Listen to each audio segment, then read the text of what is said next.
All right. Good evening, afternoon, morning, wherever you're from. Hello and welcome. My name is Ashley. For everybody who's watching on YouTube, I'm just going to do a quick little recap of summary, whatever, of what I'm going to be doing. Usually on my segments, I do concept and kind of like quick design sketching stuff. It's really just a sketchbook session, so it's not really anything to do with putting something into production or getting a tangible model out of anything. It's quite literally treating it like you would a sketchbook. If you like the sketch, obviously afterwards you can take it and then create something that would work for production, but in this case we're just having fun. We're just sketching around.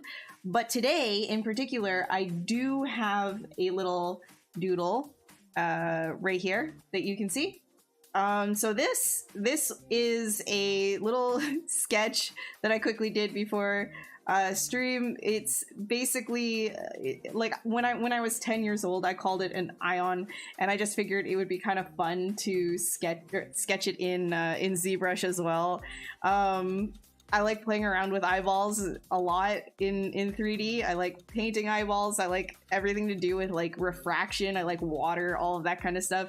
It's a lot of fun to play with, especially when you can get quick renders out and just kind of like do paint overs of it now as well. So this thing was like a creature that I had made up when I was like 10 years old, and I just used to play this game with my brothers all the time, like where we'd have different creatures and we'd fight each other with them. This was one of mine for whatever reason. So I kind of want to make that. So if you have any questions, by the way, if you're watching live, feel free to ask. Otherwise, we just chilling. We're just gonna get started. So, hey Sean, hey Marito, hey Alex, and hey Reaper. How are you guys doing?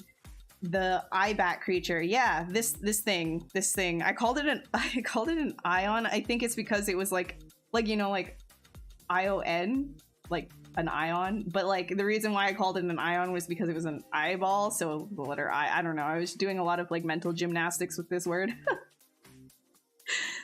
Ion. Anyways, let's do okay, first and foremost, let's get this this way, so it's facing forward. And then you can grab a perfect circle.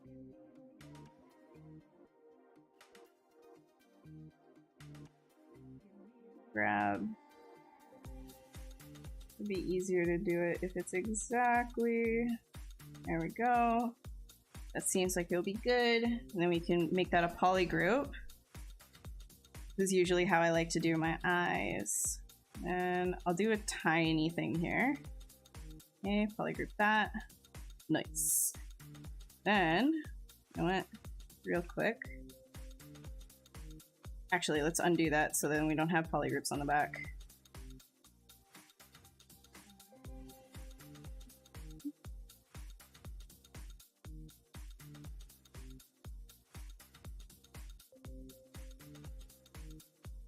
Okay.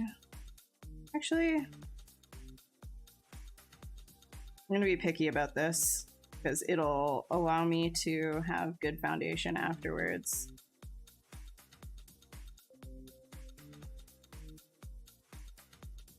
We'll do that.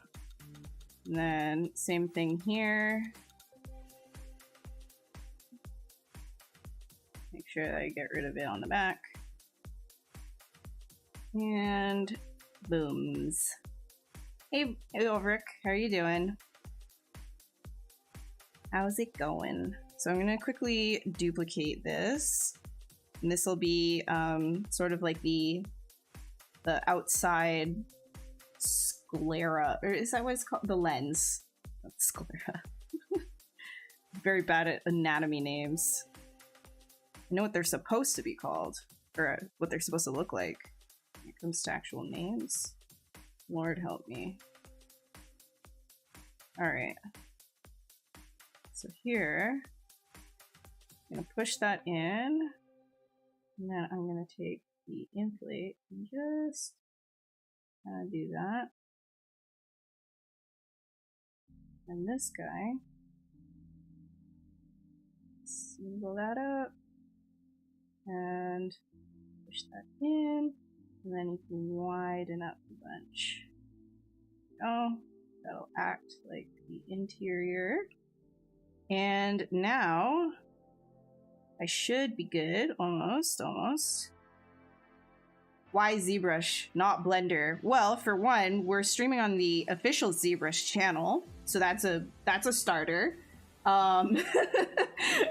Second, when it comes to sculpting, I much prefer ZBrush just because it's a lot more forgiving in terms of allowing you to not have to think too much about the technicalities of everything. And I'm very much like, I really enjoy sketching things out early on and not worrying too much about all of that. So I'm just kind of creating a decent foundation here, so that when I do start sculpting on it, I have enough topology in the right area and stuff. So, oops, sorry. So we've got our inserts there. We can put this on do nothing. Usually when I'm doing ZModeler stuff, it's usually just with the edges. But if you didn't know, if you have insert edge loop on, if you hold Alt, you can actually just delete edges as well. So that's actually super useful when you're dealing with a whole bunch of oh my gosh, I'm losing the words right now. When you're dealing with a lot of topology and you want to make sure that everything is kind of even. So the reason why I did that, just adding more loops like that, is now all of this has square topology, right? Because if you had everything as what are these, rectangles, then you end up getting issues when you start to subdivide, because then you're not getting as much fidelity horizontally as you are vertically, and then that's where you start getting anti-aliasing when you're sculpting. So you're gonna always want to make sure, like if you want a clean sculpt, like if you want clean details, make sure that your topology is more or less even throughout, because now you're getting equal subdivisions across the board. And I'm going to try to make sure that I can get most of my details up front. So I don't really want to mess around with all of that too much, but in here we can probably delete some things because we don't really need this interior to be anything except for a back, like just a backdrop type thing, right? Because again, like it's just the black of the eye where everything kind of goes and gets received. So we don't need that. All right. So now that that's that, if I were to subdivide things, I'm getting a very clean division, and I can easily start sculpting on top of that with as much detail as I want. Again, back here, it does not matter. Like this does not matter, because it's just gonna be in the dark anyways. So it doesn't matter. All right. So let's do something a little bit more. I'll put radial on. So we can have symmetry. If you put on radial symmetry and you throw it, I don't know, I'll throw it up to like maybe 12 right here, and we will change that. And nope, sorry, realize I'm not.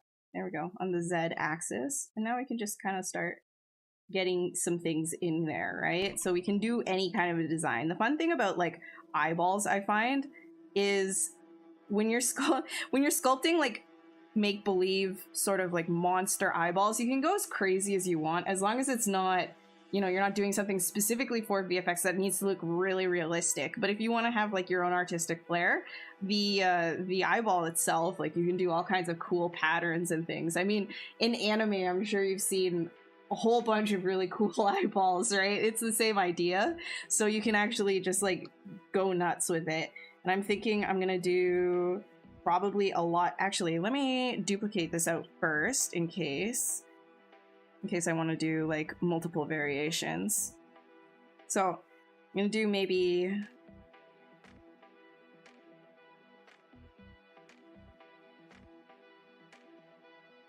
some hole type things.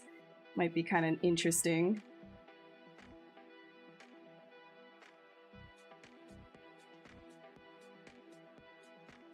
How many hours will it take? Well, I'm gonna be live for 4 hours. Kind of just hanging out and sculpting. So we'll probably get something decent done within that time. I probably won't have the render, but I'm planning on doing like a pose and stuff for this, so. If you can't hang out for the entire time, by the way, don't feel obligated. You can always catch it on the YouTube channel. You don't have to worry too much.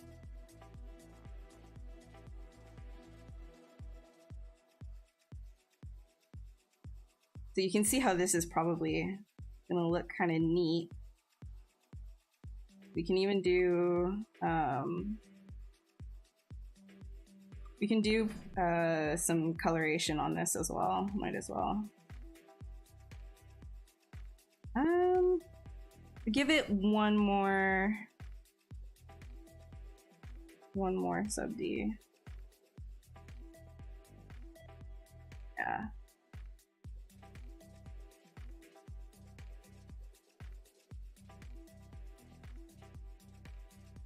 Again, we're doing stylized, so if you were to do realistic, and you know what, actually we can probably bring some of this out too. Screw it. We'll bring some of it. Let me backface mask. Backface mask will actually allow it so you're not getting all of this stuff here. We can do a little bit more of that like hang off from the side and goes inwards. And then of course we're gonna like take symmetry off and then get a little bit more of our own asymmetrical touch to it. Just kind of grab some of this in here.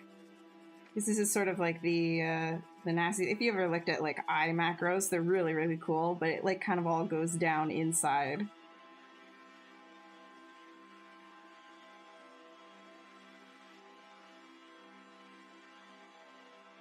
Hey Ravlin, how are you doing? You have a question. Does a subtool have to be centered on the XYZ 0 for Dynamesh to work? You were trying to Dynamesh a subtool the other day, the model I thought built to real scale, but every time you tried, ZBrush said it couldn't be done.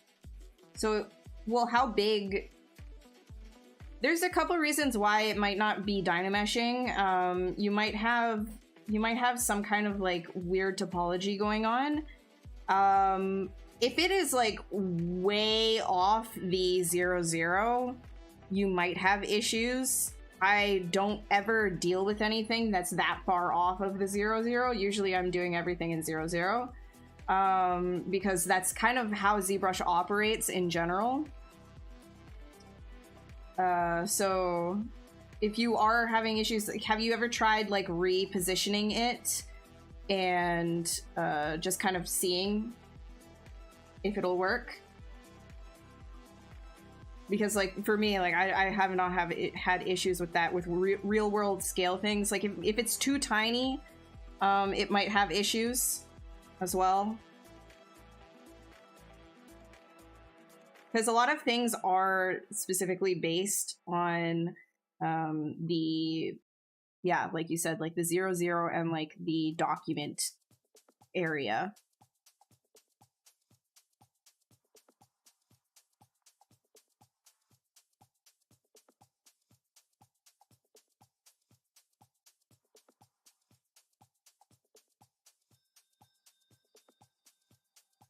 You think it's a good idea to learn Unreal? I mean, sure, why not? I was personally, like, I was thinking of doing that myself, like getting into it. I just need to find the time to. I'd love to bring like my sculpts over. With Unreal, they kind of like lets you do that now, right? So will I be coloring the model? Yeah, probably, because it's fairly simplistic, right? Like this what I'm doing is fairly simplistic, so I feel like yeah, we'll probably get to that. I'm just kind of in a chill mood right now. Just kind of vibing.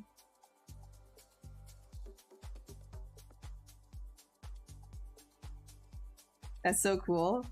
Woo! Like the dilation, like let's say I did that. Dilating. Where do I usually do UV editing of models? So sometimes I'll just do a quick thing in ZBrush. Like I'll just do like the auto UV. Otherwise, if it's something that I'm doing for production specifically, I will be decimating what I have, retopologizing in another program, and then aka Maya, and doing my UVs there as well. Did I miss things? No, I did not. Okay. Whoop. What pose am I going for? You start with a pose in the stream. I'm gonna be pretty close. I'm gonna probably do this one. This one's a lot of fun. What was I gonna do again? Oh man, brain. Okay.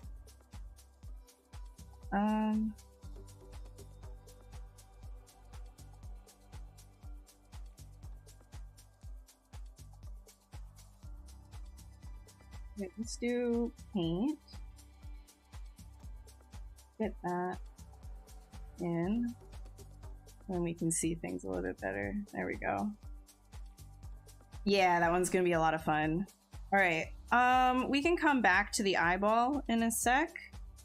I am going to start getting in some of the legs, I think. So I also kind of want to, I don't know if you can see it here, but the idea that I had was like, just kind of like with the goo, attaching it to the leg. So the leg itself will not be specifically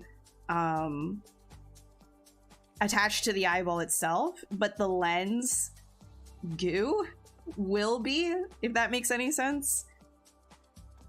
I think that'll be kind of fun. So I'm gonna set it up that way. I'm gonna get in a cylinder. For you to collab with some of your viewers on a project like game. Like collab with some of your viewers on a project like a game or animation or something. I mean, if I had the time, gladly. The problem is like I don't have a ton of time to be doing these things.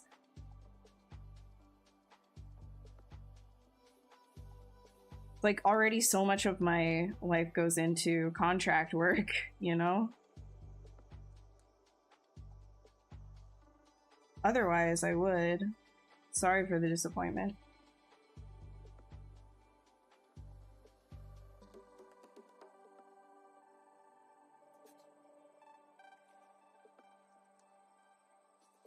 Gotta pay the bills, you know? Oh my gosh, I got like a mosquito bite on my ankle and I'm actually going crazy.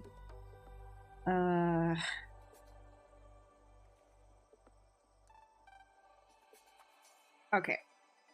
We got these guys. Good.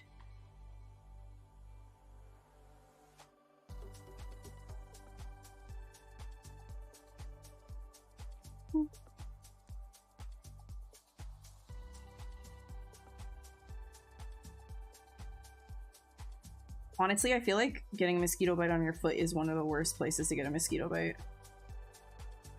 Stupid mosquitoes.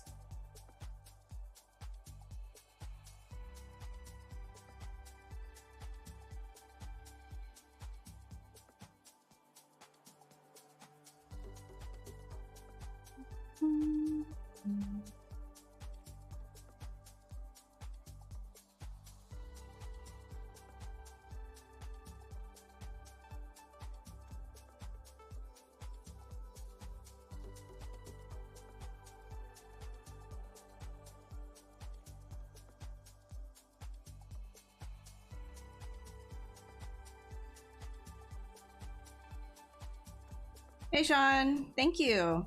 No worries. Have a good day or night at work.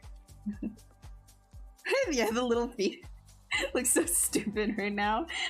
It'll get there. It'll get there. This is one of those things. It's gonna look weird because it'll come together with the goop, the refraction of this transparent goo. That's sort of what I'm going for.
Oops.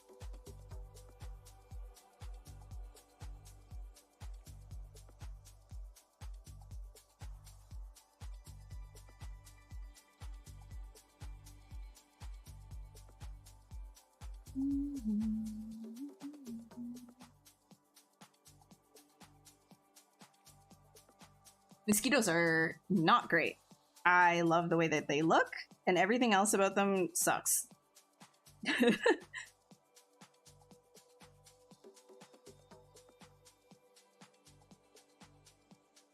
Hey Blitz, what's up? Pixo sponsored community project would be pretty cool. Like, you have a couple of streamers working together and could incorporate viewers to teams. Would be a crazy thing to organize though. Yeah, it would be pretty intense. That would be really cool, but that would be really intense to organize.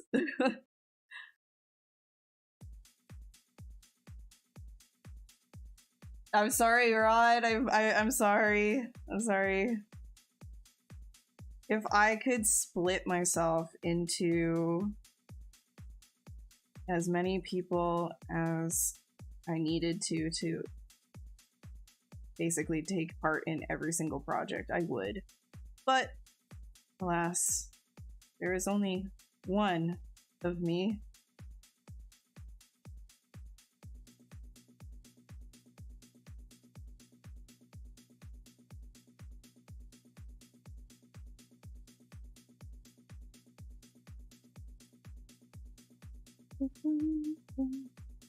Wait, that should all be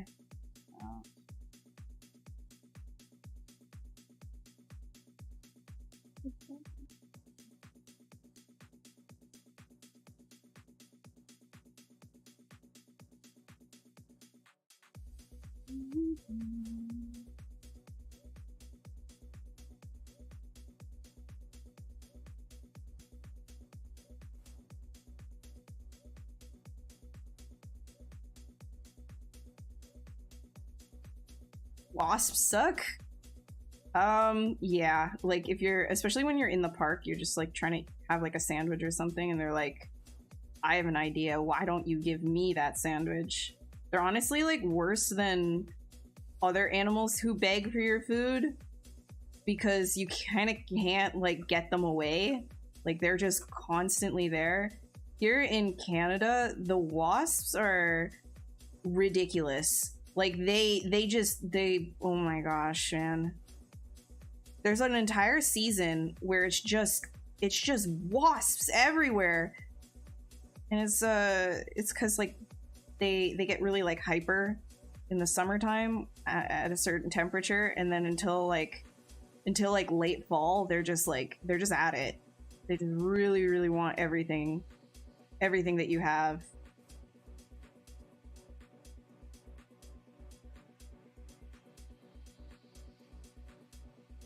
Really not fun.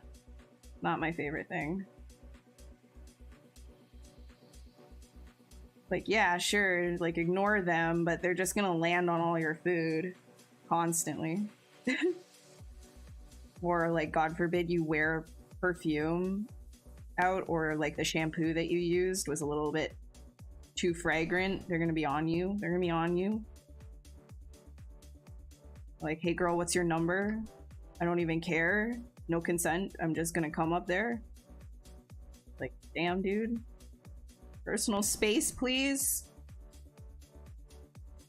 If there's any bug that I would file a restraining order against, it would be a wasp.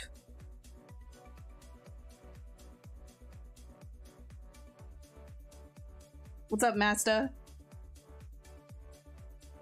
You were considering moving to Canada? It sounds horrible. There's wasps, man. Wasps!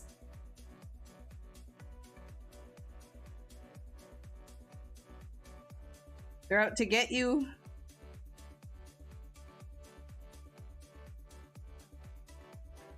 Alright. Let me give this a higher res.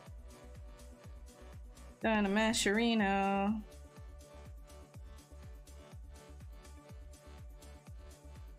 We're going. Oops. Still got that active.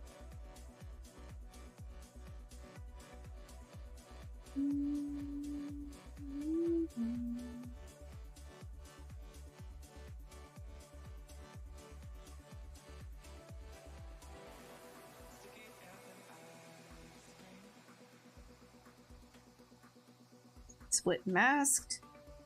Dynamesh that. Nice.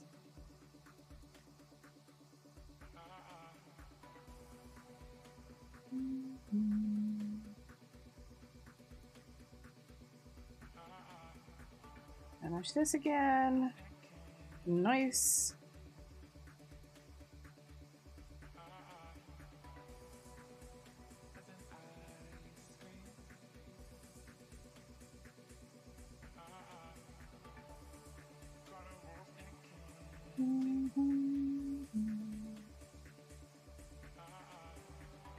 It is. It's Wednesday.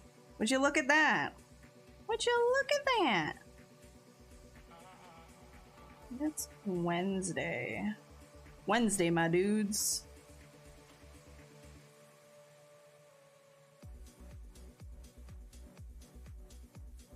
Mosquitoes make good pets? Bro, stop. That's like, that reminds me of, like, I was on TikTok and I stumbled across something extremely cursed. Apparently people keep leeches as pets. Okay, fine, you keep a leech as a pet. The worst part about it is they let them feed on them. Like, they will put the leech on them and be like, yes, just, there you go, now you're feeding. Why? Why? Dude. Like, we don't need to do this. You don't need to do this. You do realize it's not the 18th, like, it's not the 1800s, man. Like,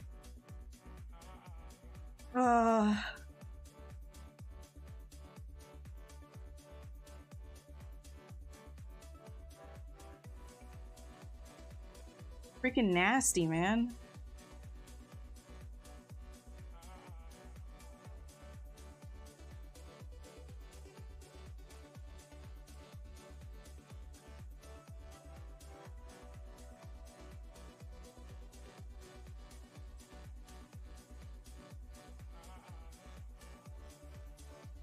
Yeah, it is. It's bizarre. People are so weird.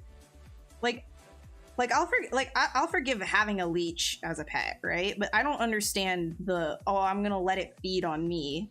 Like, I think that's like, why? Like, no, dude. Because like, I kind of want a tarantula as a pet, so like I can understand like the weird thing pet, you know. I feel like a tarantula would be a cool pet. Leech is just kind of like, it's like, why don't you just have a slug? Just get a slug. And even slugs, like garden slugs, I hate them.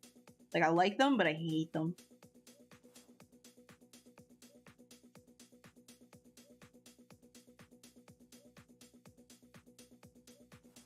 What's up?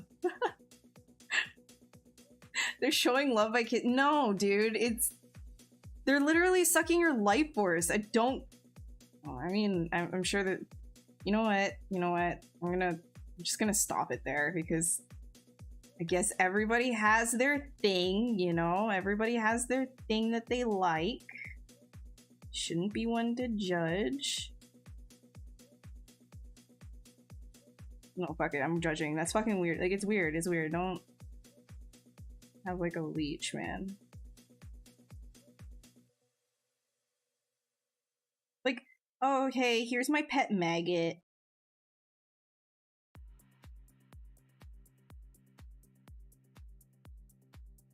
Actually, no, a pet maggot even. No, because then it turned into a housefly. Why would you want a pet housefly? Weird. I bet people do have pet houseflies, though.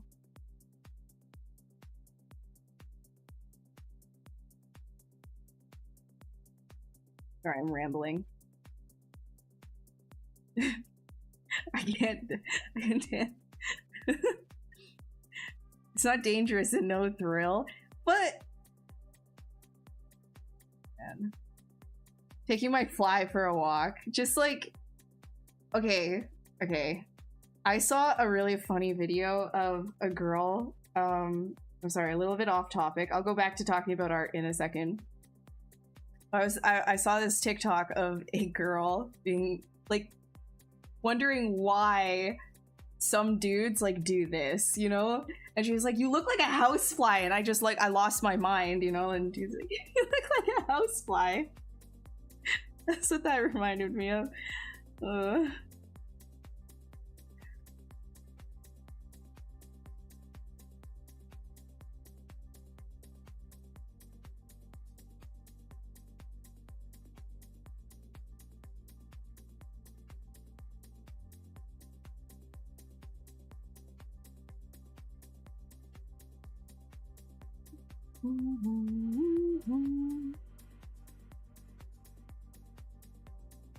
I'm just gonna get this bingy looking all fingerlicious, and then I'll duplicate them around and pose them around, and then move on to the wings.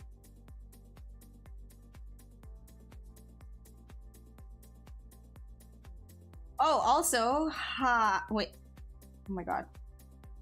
Hi, Jose. I don't know if you're still here. Sorry, I'm slow on the comments right now. How you doing? You got a question. Is it possible to make HD geometry into real geometry? Like, your machine can handle that kind of mesh, no issue. But the going in and out of HD mode workflow kind of sucks. HD it can be a little bit tricky to work with for sure. If you wanted to see a workflow with it though, and how to kind of like bake it down, because I'm not really sure about making it into actual geometry, since you're working with ridiculous amounts of geometry. I don't know about actually doing that. But during the ZBrush summit this year that happened this last year, there was an entire presentation from CD Projekt Red about HD geometry basically, and how to go about that for creature sculpting and things like that. So you might want to check that out. There might be something in there that can help you with handling it better.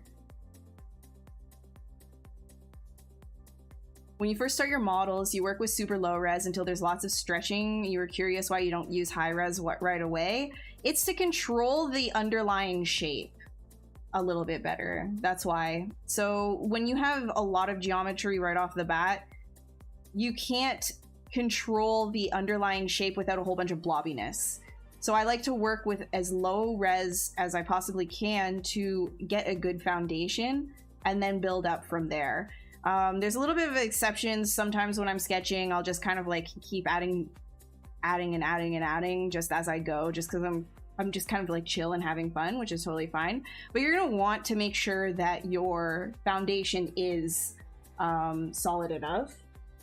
Sorry. And you can do that a lot easier with lower resolution geometry.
Yeah, no worries.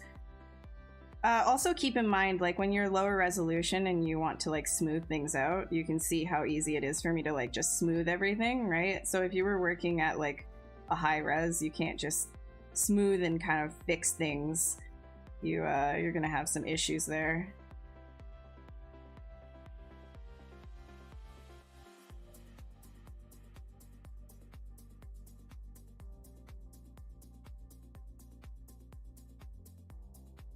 You could always just do smooth stronger. I know Thomas uses smooth stronger. He sculpts at a very high resolution right off the bat. So if you like that workflow, you absolutely can do that. However, it takes a lot more, I guess, like finessing at the high res, like a lot more of a stroke by stroke basis. He likes to put down a lot of like strokes. And I kind of just like to be messy with a lot of the things that I do instead of building up really slowly. So it just depends on your workflow, what you prefer. A lot of the time for beginner artists, I will recommend doing low res to high res, just because it's easier to control everything, especially when you're first getting into 3D. It can be a little bit intimidating. So making sure that you can kind of get something looking pretty decent at a low resolution is going to help you a lot.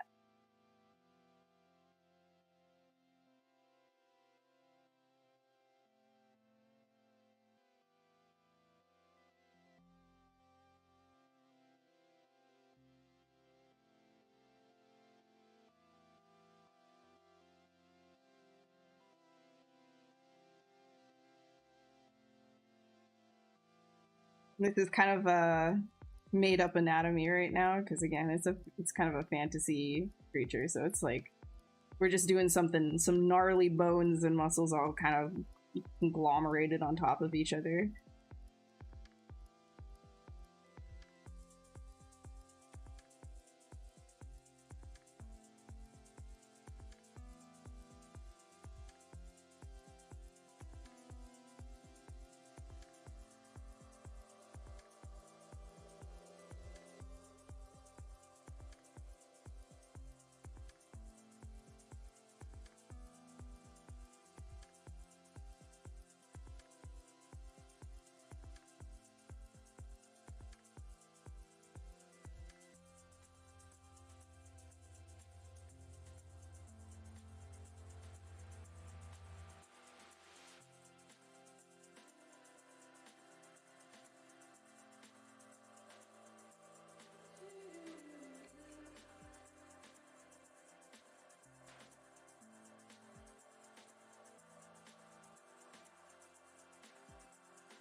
you always use Dynamesh, or is Dynamesh an optional thing? You never understood the difference between using Dynamesh and just dividing the geometry to get more res.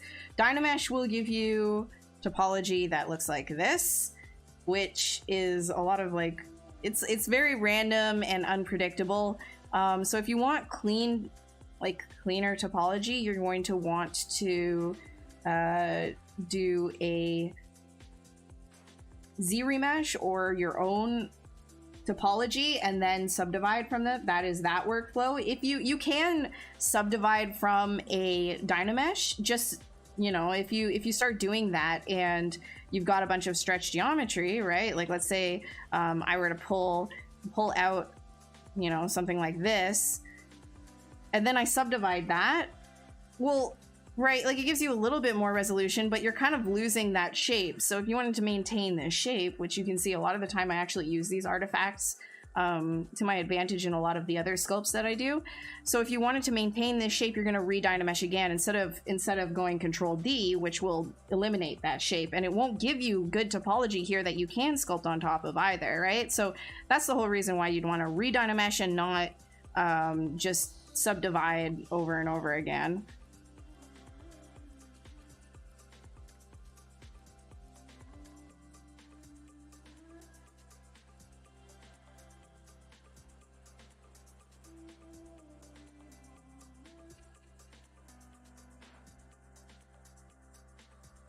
Yeah. Houseflies are notorious schemers. They're planning a takeover. Yeah, is that why they're like constantly? Nice.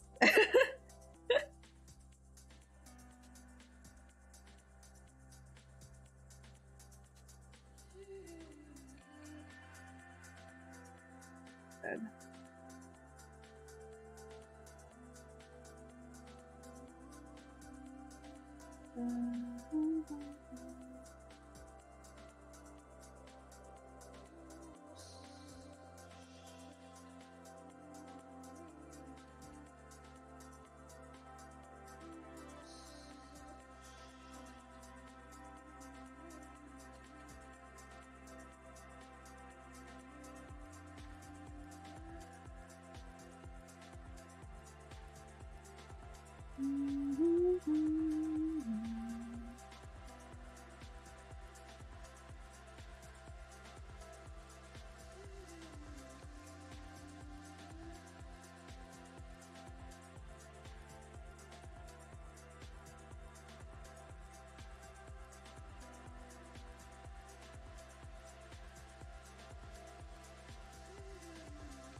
This is definitely how I'm getting my nails done.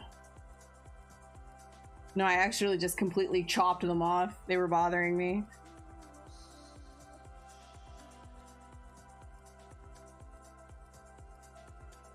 Sometimes you just gotta get rid of it. Just like hair. Just gotta chop it all off. Get out of here.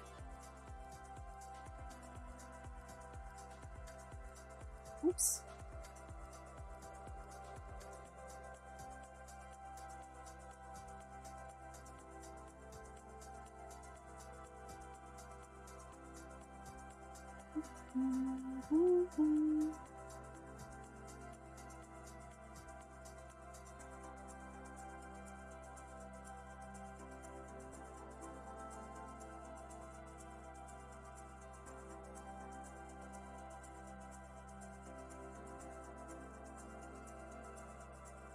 Alright, so with that, I'm gonna do Dynamesh, that one. Okay. Quickly that, there we go. Just enough base so that now start doing a little bit of like little bit more of a stylization.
Catchy name for my style? No, I don't actually. Just like fuck around and find out.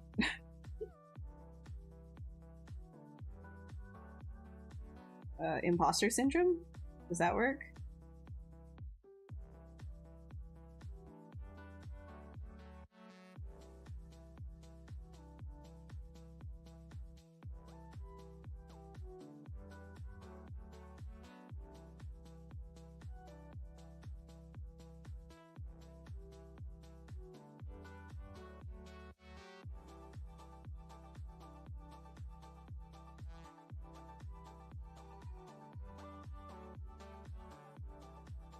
Both of them. Hey John, how are you doing? Ashley isn't. I don't know about that. Do not know about that.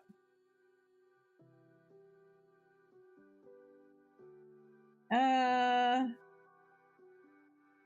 let's just start getting like the wrinkly binklies in here. The reason why I'm even like spending time on this right now is because we have 4 hours and this is a pretty simplistic, like straightforward sculpt today. So I have time to just kind of chill. May or may not have chosen this on purpose because of that.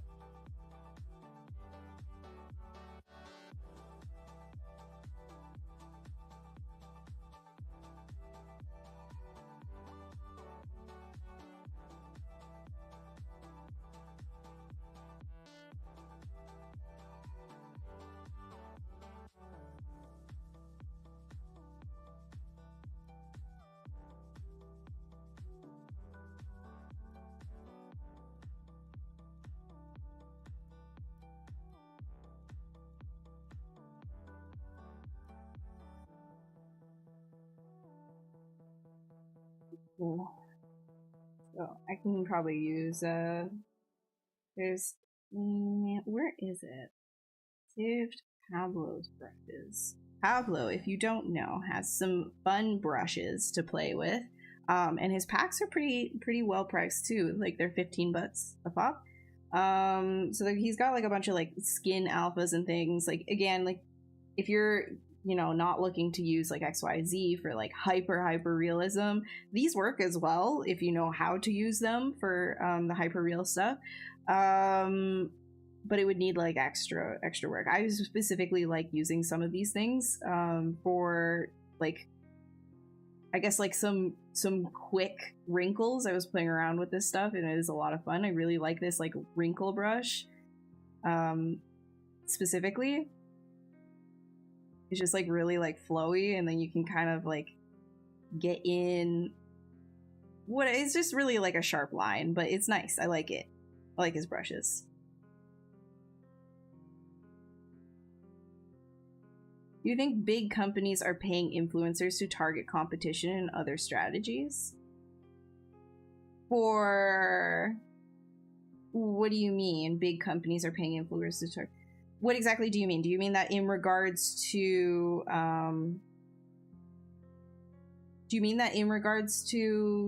like sculpting in particular? or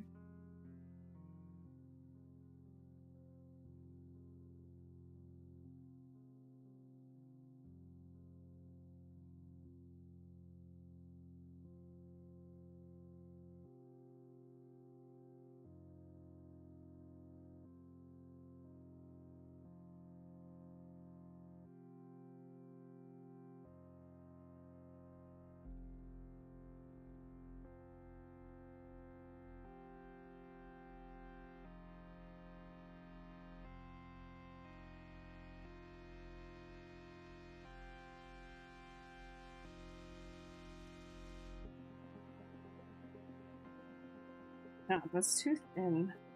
Something deeper.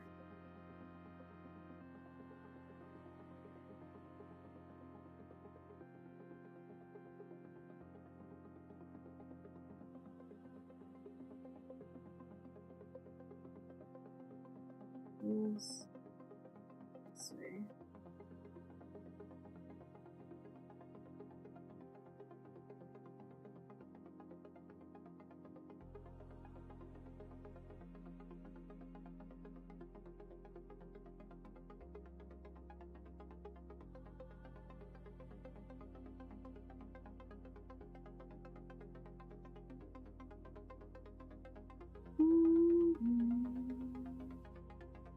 Sculpting hair, my previous streams where you did them, but you still struggle.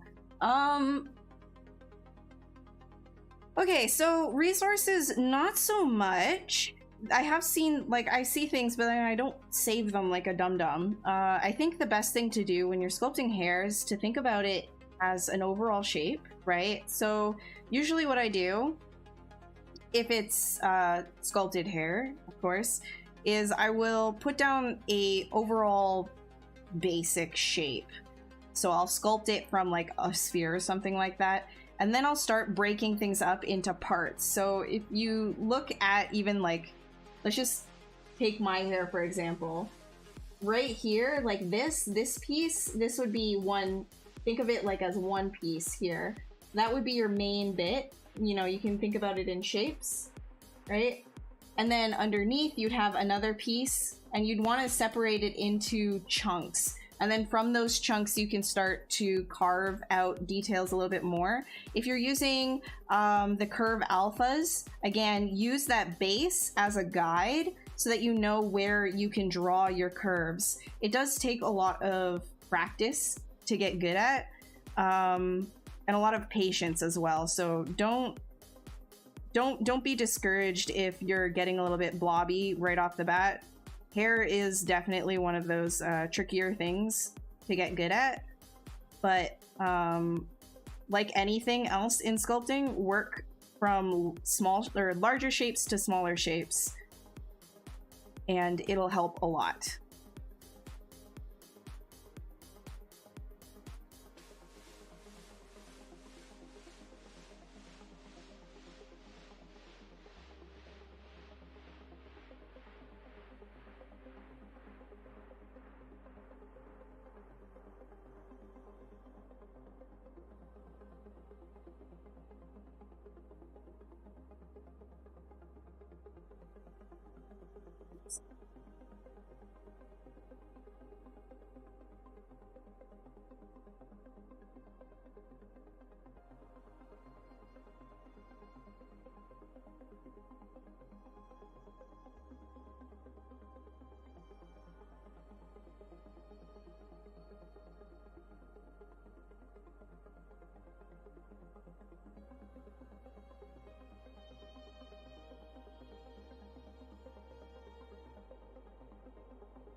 This is I'm gonna push the shape just a bit more.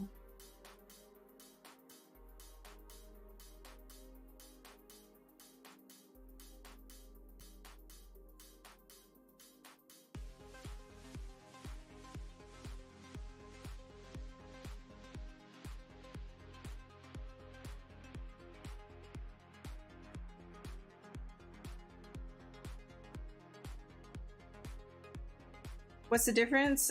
Just personal preference. I like using inflate for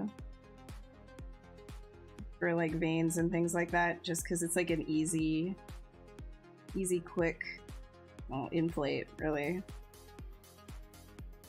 But if you like using the standard brush, then it'll have like a similar effect. I think with inflate you can like just increase the ballooning effect really easily, and I like the volume that it gives, whereas like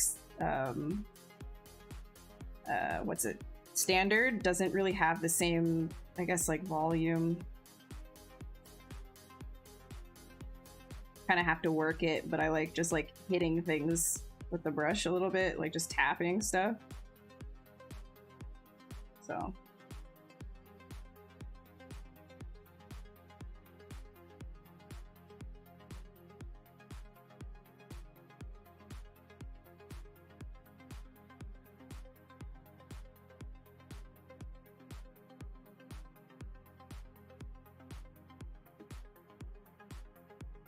gosh, nasty.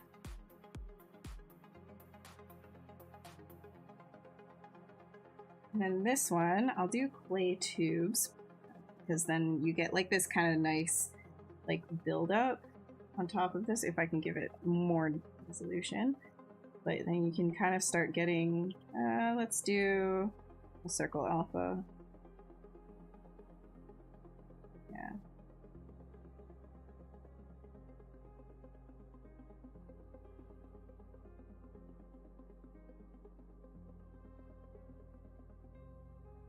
Kind of feels like clay a little bit. Like it's got all these like notches in it.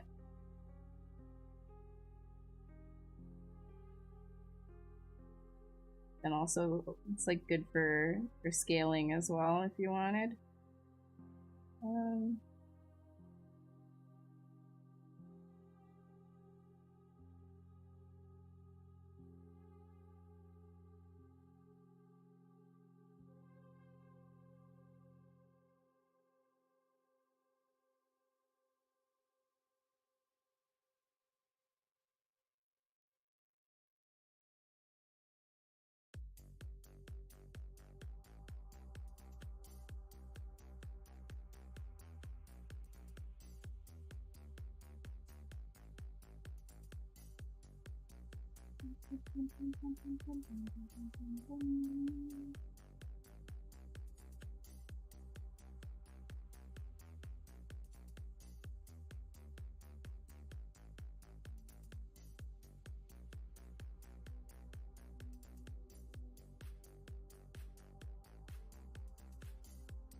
Tight spaces, yeah, and bringing things together, right? Like it'll bring two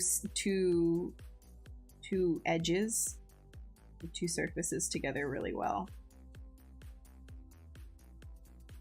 I'd say just like play around with it and see if you like it. I personally really like using it for like stuff like this.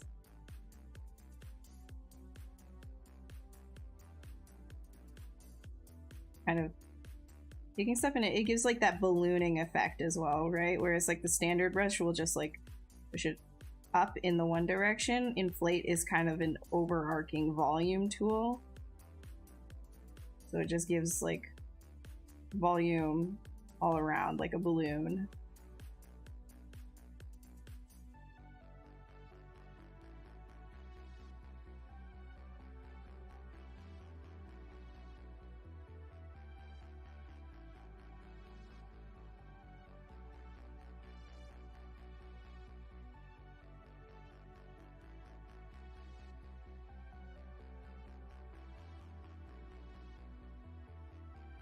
I'm gonna put I mean, I could use like some alphas and things, but maybe I'll just use a surface noise for this. Yeah, let's do that. Noise. Ooh, we'll zoom in. Do a larger noise.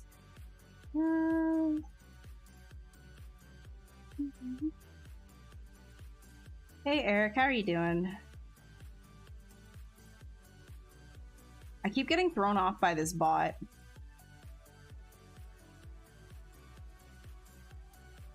Oh, like if there's competition for a game that is a lesser company or an indie game, to suffocate its success, you can pay game influencers to give bad reviews and such. Oh, absolutely. That 100, like I believe 100% that it happens. It, you know, I'm not gonna say for sure that it does because I don't have the sources right now, but I do believe that that happens. I believe that there's egregious acts in all forms of business. No worries, Angel. No worries. Have a great rest of your evening. Or day, whichever.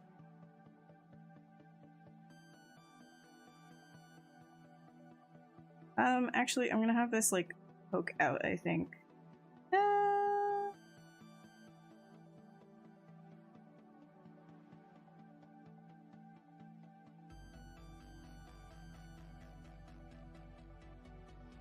Some bumpy. Then apply to the mesh. Wait. Let me edit this, make it a little bit stronger. Okay, because then when it applies to mesh, it'll be less strong. Very nice. Wait, before I do that, where is morph target? Store. Now go to surface and apply to mesh. And if we go to our morph target brush, morph, morph, morph, morph, where you at? There you are. Then we can kind of just get rid of areas that we don't want.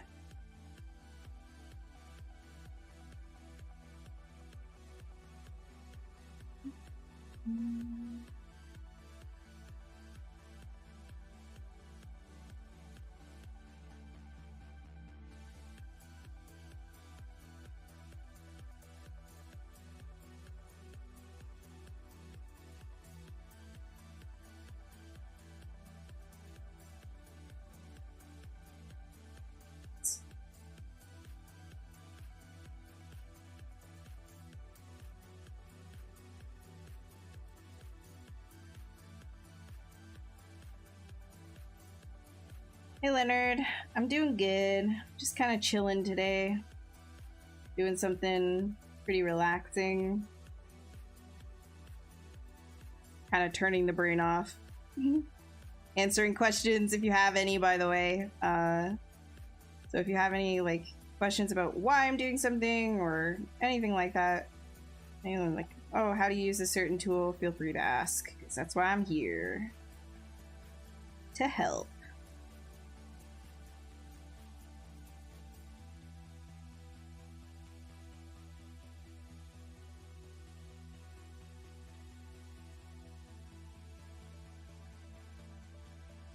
Okay, so now I'm going to merge down so I can start moving them around. Kate.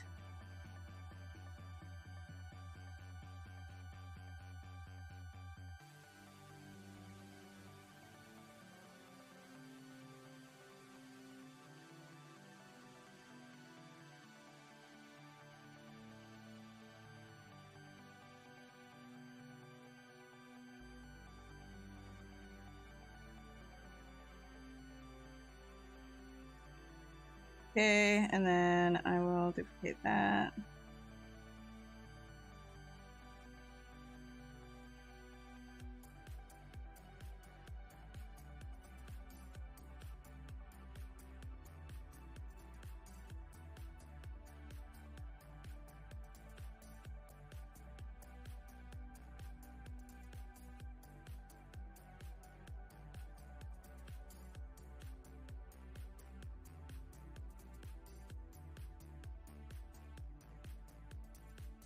Okay, then we can mirror and weld.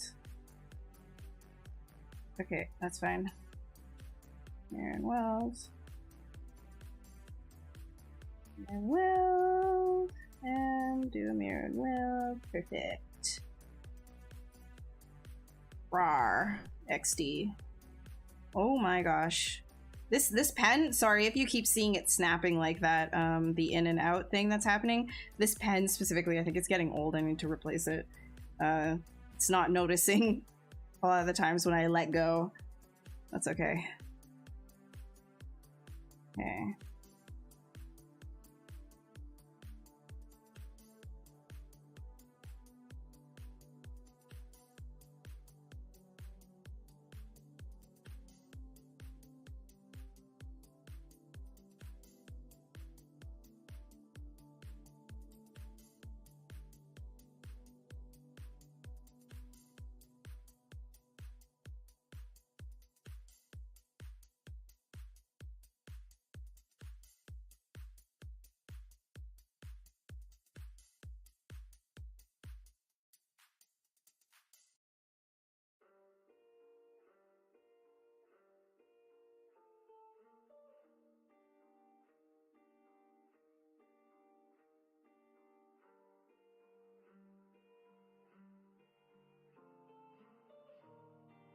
Your pen is doing the same thing? Yeah, it's pretty annoying.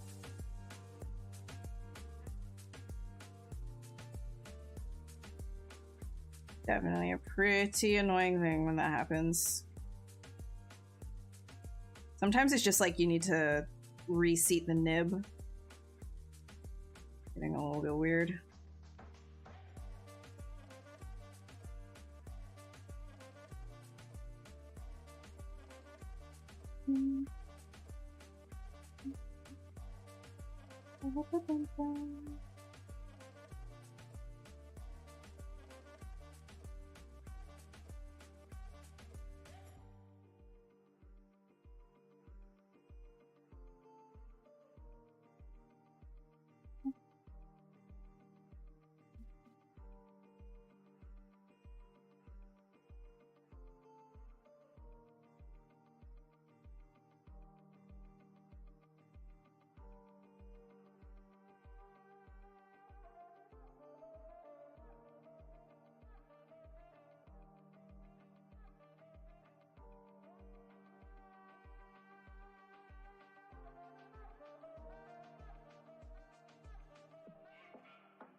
Would you jump on any Games Workshop's Tyranids? Feels like your design language might have at Space Marines last stream. Oh yeah, they're doing they're definitely doing that on this channel. Everybody's kind of doing a tabletop, like a tabletop themed thing. I haven't really thought of something that I would do. Like maybe I'd want to do like what's it? For Dungeons and Dragons, like a Mind Flayer might be kind of cool.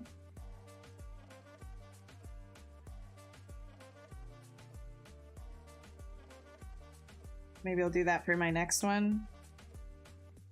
I'm not sure, like if like we need to have it specifically like made for something that would be printed like as a mini, because it is like a mini theme, you know, like tabletop minis. So I'm just wondering if I'd have to like do that.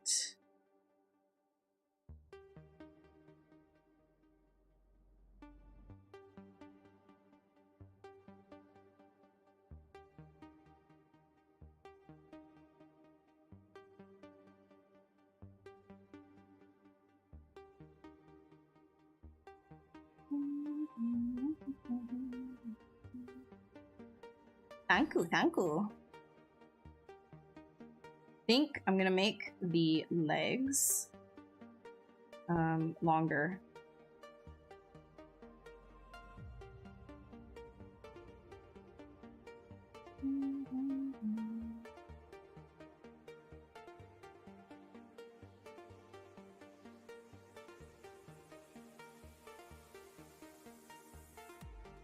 Sponsor me a pen. Nah, I'm good. Like I have so many. I have so many pens. It's fine. The other ones are a little bit weird. Like I think it's just I'm gonna have to replace a lot of the nibs. I have a lot of nibs, but I don't want to do that right now. We're still functioning. We're still fine. As long as we're functioning and fine, we shall continue onwards. Okay. Now we want the wings. Nope. Where are you at?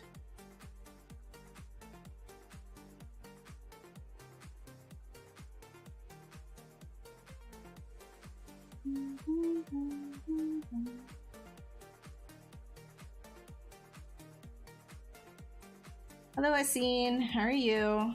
Dude, this bot is like actually weirding me out right now.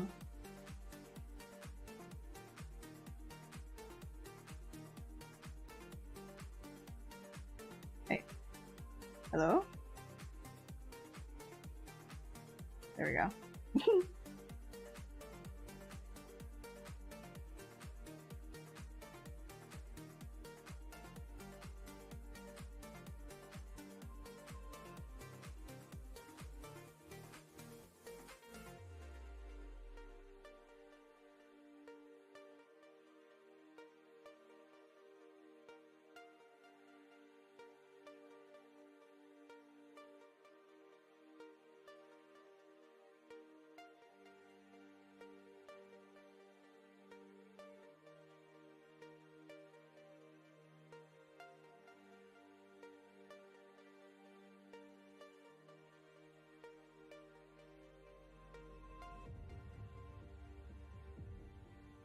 Alright, I'm just chilling.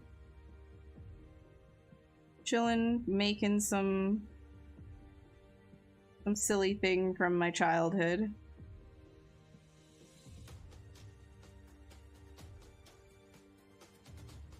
Okay, and then I will take this and I will... where are you at? Adaptive skin, turn the density down, turn the Dynamesh resolution down, preview. Yes, that is what I want. And say, give me the adaptive skin. Turn off the Z-sphere, append, skin, and now we have that. We will mirror and weld it. There, symmetry on. Now we can start sculpting on this.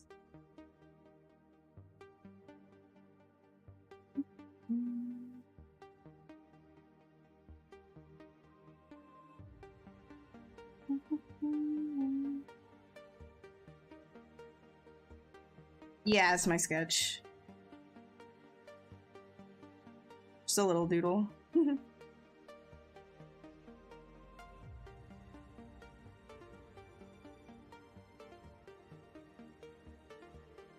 This, this, I was saying this at the beginning of the stream, but it's a creature that I kind of had as a make-believe thing that I would play with my brothers when I was younger. We used to kind of like use our hands as like the monsters. Like, so this thing was represented by my fist. Just like, whee! This is one of my creatures.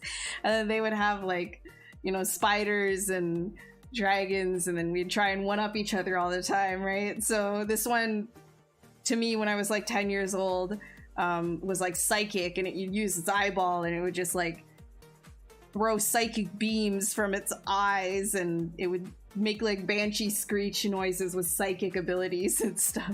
Just, wow.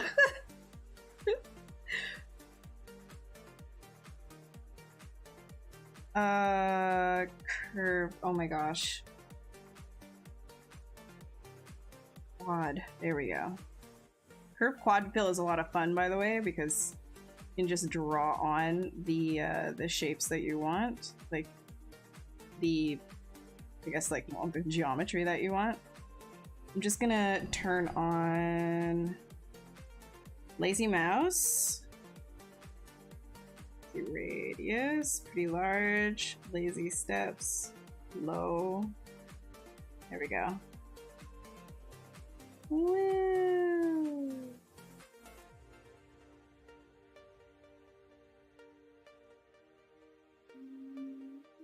Can't see because my hand's in the way. There we go. Okay, and then you can split that off. And with this...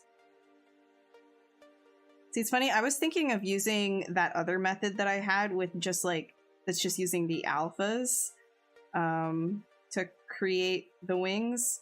I did a video on it, but figured I'd just do it this way, not like live on stream instead. That weird, that other weird workflow. Then I'm sculpting and then I'm not bringing in my paintings instead.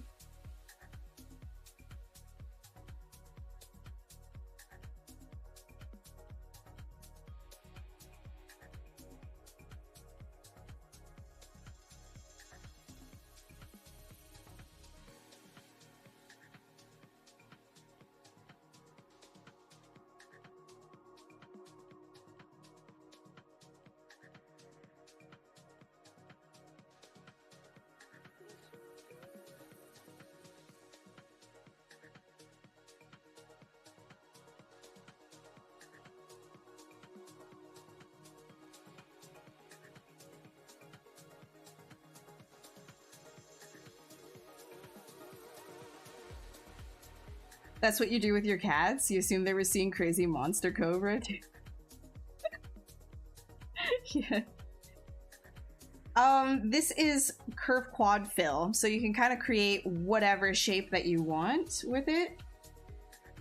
It's very easy to use. The smaller your brush size, the thinner your geometry is going to be, or the more accurate it's going to be, rather.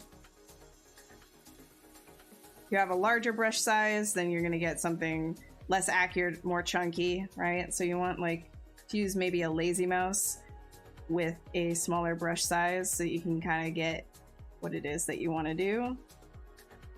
You can also do this sort of a thing with the mask curve tool, the mask, what's it called? Mesh balloon right here. You can do it with that as well.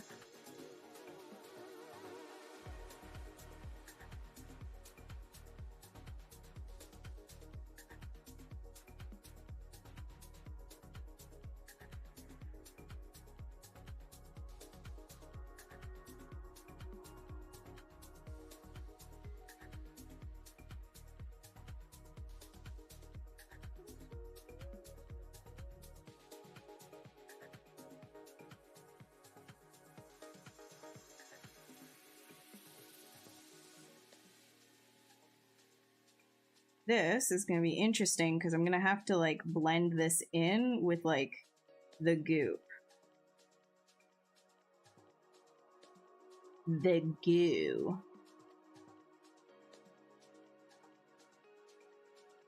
Do some basic shapes here first.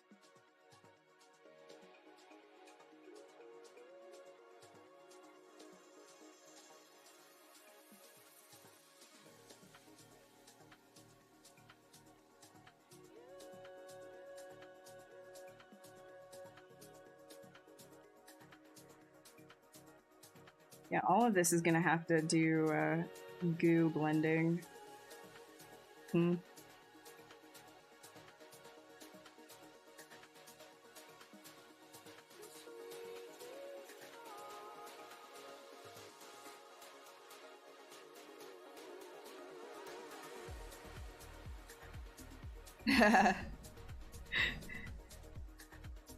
Yeah, I think my brother would be pretty stoked about it.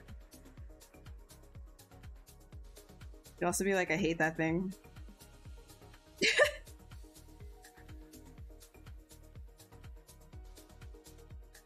I don't blame him though.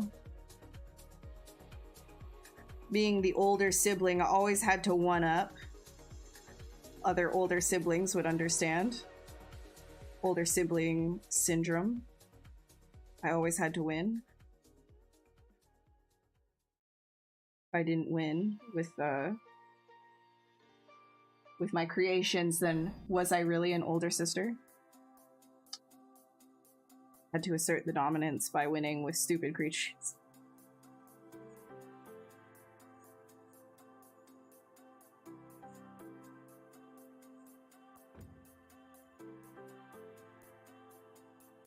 Okay, yeah, I know I was the worst. But as the oldest sibling, let me tell you that, hey, at least you were favorited.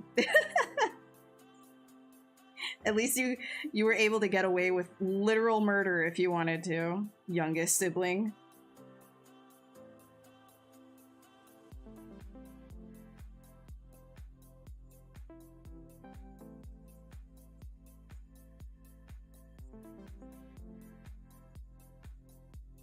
Yo, what's up, Angelus? How goes it? Need to drink water.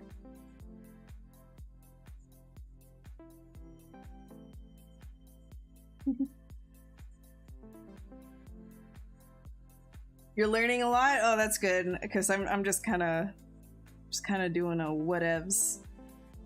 Oh yeah, that's right. With this, we were gonna do. Okay, let's do some. I'm gonna get some like actual reference up. I haven't been working from reference. Let me get some eyeball macro up.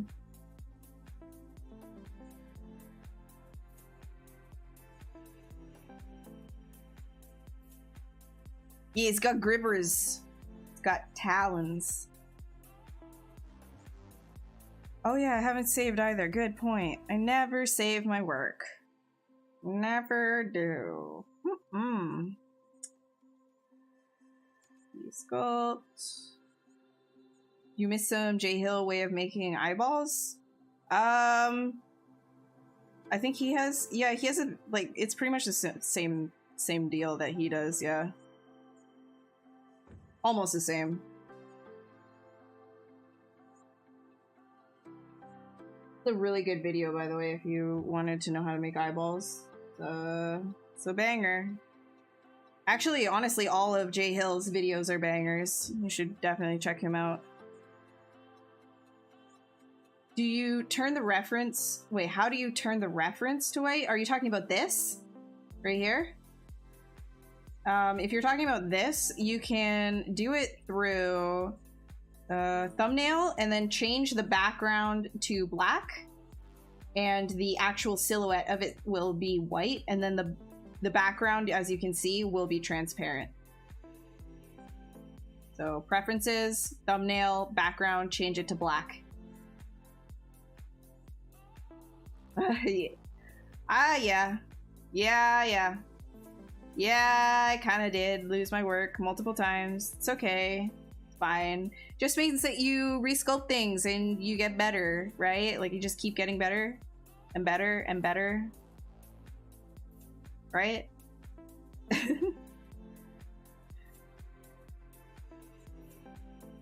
Alright, let's see.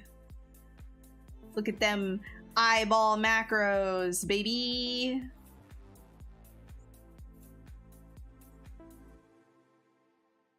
Them eyeball macros. Alright.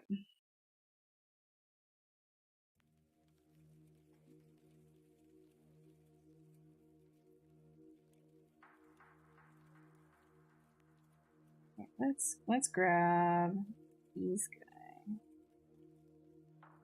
and grab the intensity and ease.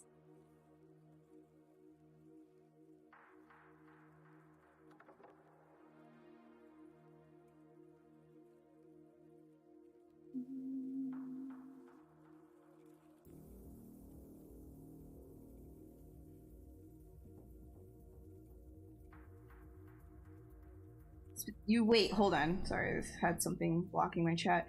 You stayed up in college finishing your 3D model project due the next day, but you got corrupted when you— oh my gosh. That sucks. That's happened to me. That's happened to me before. And I'm sorry I'm sorry for your loss. Deeply, deeply sorry. You know what? We are going to give this... do we want to do it in skin shade? Yeah, we probably do want to do it in skin shade. So we're going to quickly turn that off. And then RGB fill. There we go. Which means we can then grab... kind of like we can do like a... Well, I guess it doesn't really matter too much because we're going to be doing this a bit more stylized than anything, but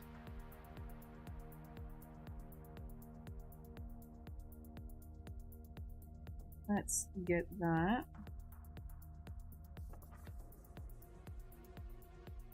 Very good.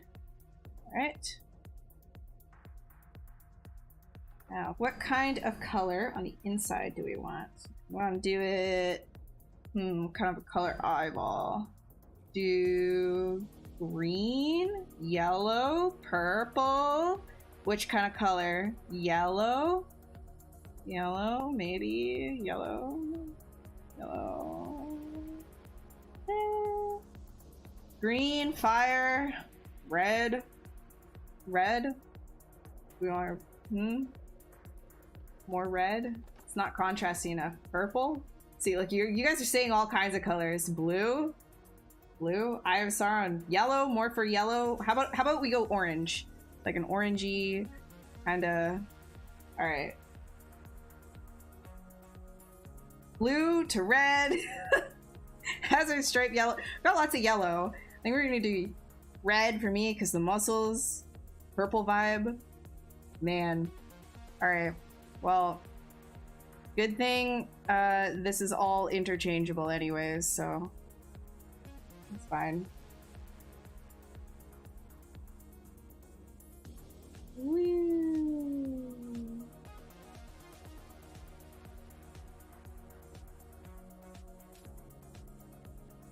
We want that. We want something more. That could actually be kind of cool.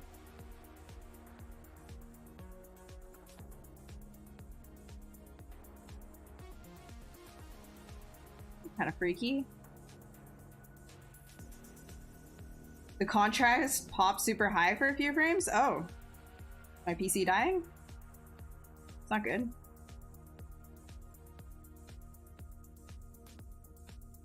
All right, anyways, back to this. So that's why I wanted to give that its own poly group, right? Because then you can just kind of select it and have it not wait. Have it not kind of like bleed out into everything else. Very controllable. Okay. Here we go.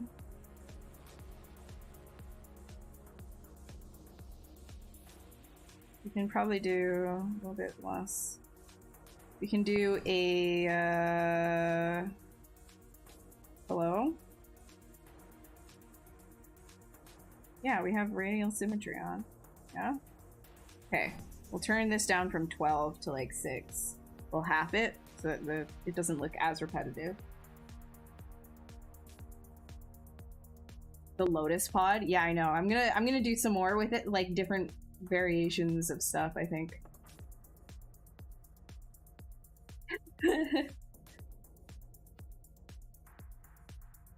What does your 10-year-old side say? My 10-year-old side says purple. Purple for sure. Probably go with something maybe more purple and red.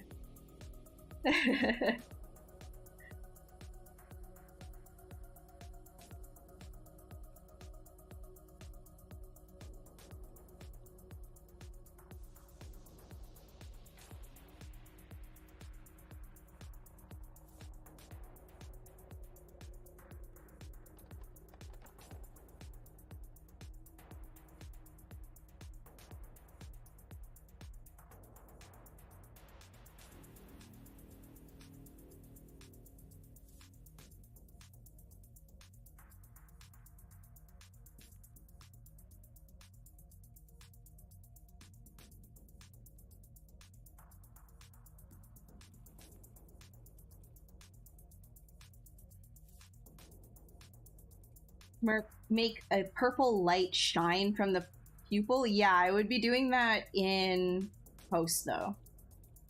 You're not going to be doing that in ZBrush. So you could put like an emissive inside of here if you wanted to. It'd be kind of like heavy to deal with that render wise, but not impossible.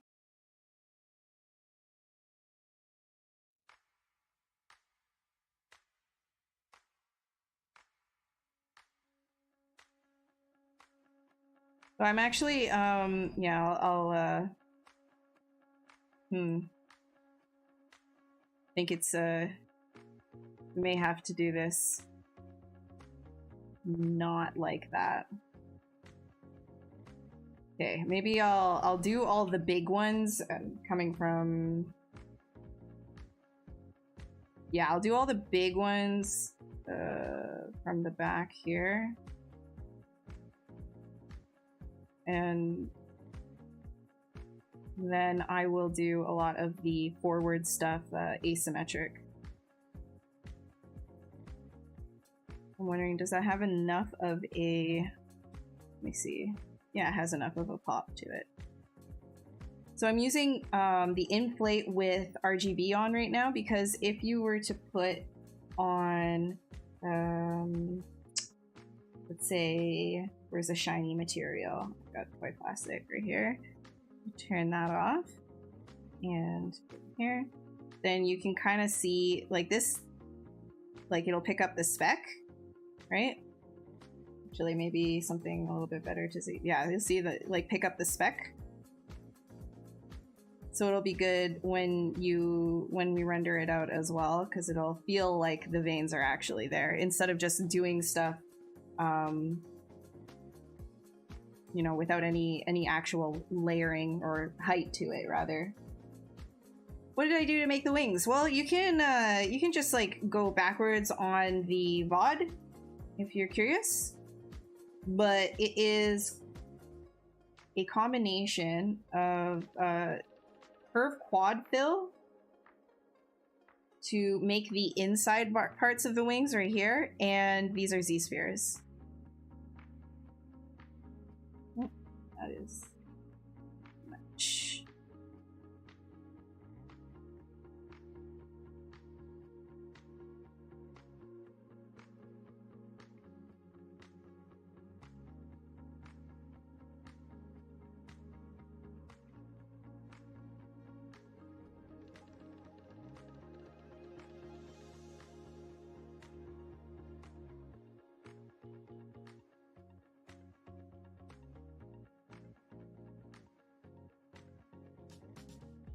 I'll go over all of this afterwards too with a what's it called?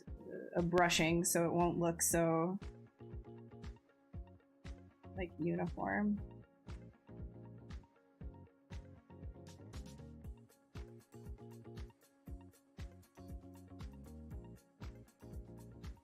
Using like the pen pressure to kind of dictate certain areas that are more like forward facing compared to others.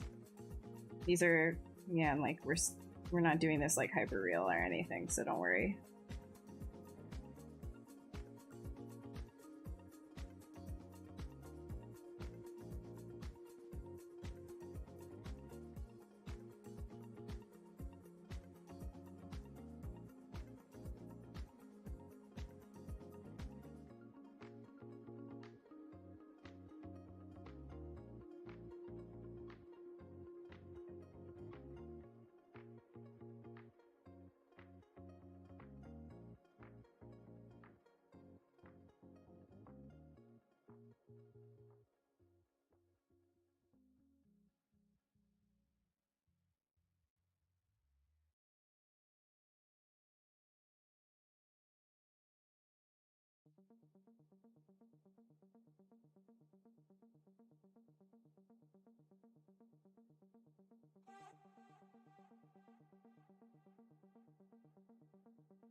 Hi, from Africa, from Canada. Hello.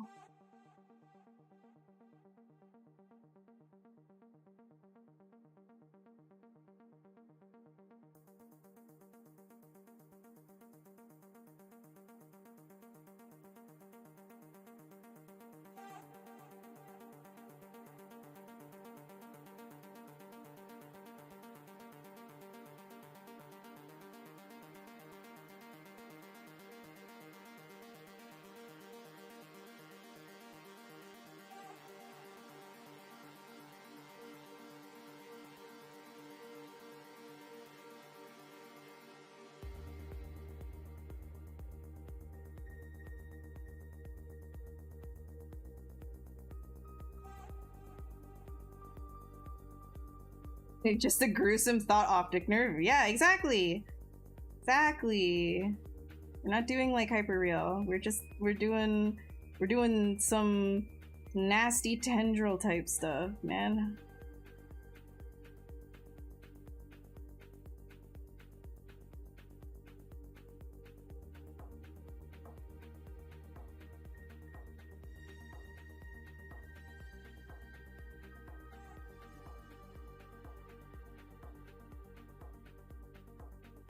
Yeah. Yeah.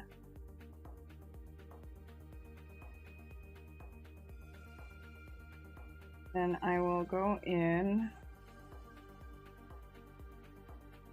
without symmetry on. Yeah, with the radial symmetry, it's a lot of fun.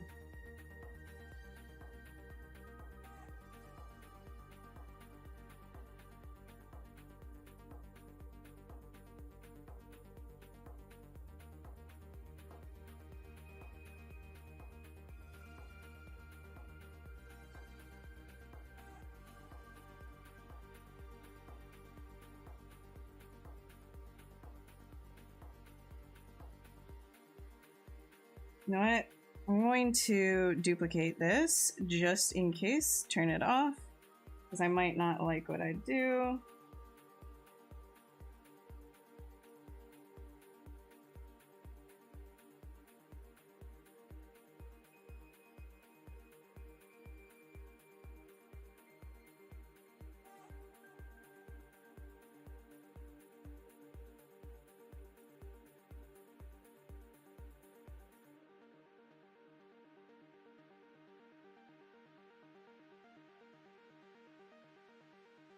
Who doesn't like a good flying eyeball, you know? I've always really liked eyes ever since I was a kid. I feel like everybody who's learning to draw first starts drawing eyeballs, right? But it's something about the shininess of them. I like anything with like refraction, like juice in a cup, you know, the caustics hitting it from like the sun and things like that. I love that shininess contrast. So I'm gonna be probably playing a lot with that.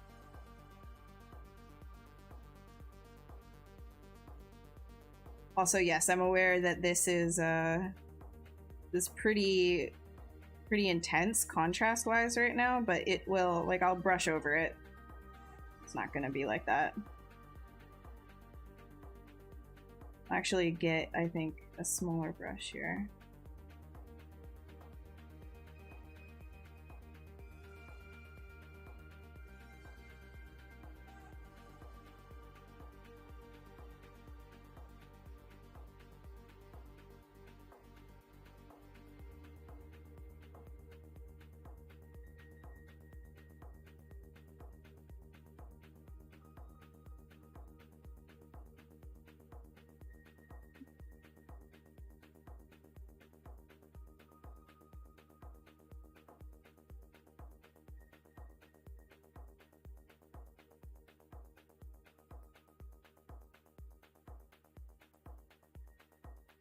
Yeah, and eyeballs are pretty freaking cool, and I really like how like biodiverse they are too. Like if you go and look at eyeballs from different species and how sight has kind of evolved with different species, it's really fascinating. And it also is just like, wow, it kind of dictates like how everything is able to perceive the world too, right? So being able to see all of that through just the way that eyeballs can look so different is just really fascinating. And it's like an easy reminder that, like, you know, not everything is as you perceive it.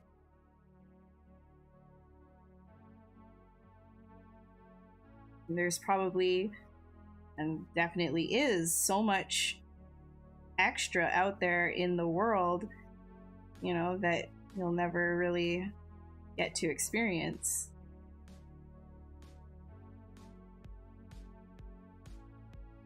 how you experience it, etc.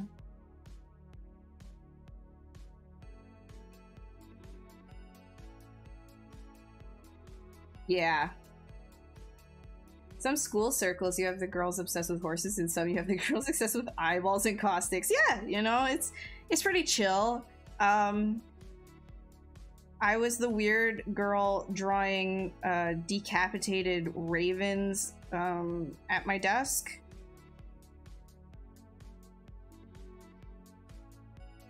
Yeah, spoiler alert, I was very bullied. The kind of eye animals get? Oh, yeah.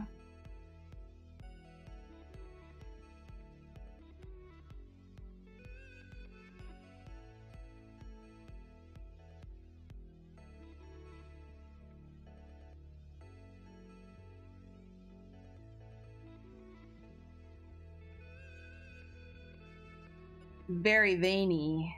I'll be pushing back a lot of this, by the way, with a brush over, so.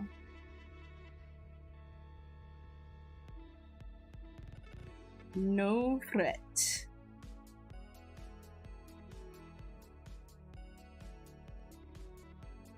Turn. And that on? Yeah, it's all there. Okay. Yeah, pretty much. Like I was definitely the weirdo. I was very socially awkward. I don't think I actually fully grasped how to properly make friends until maybe grade 11. Grade 12 maybe.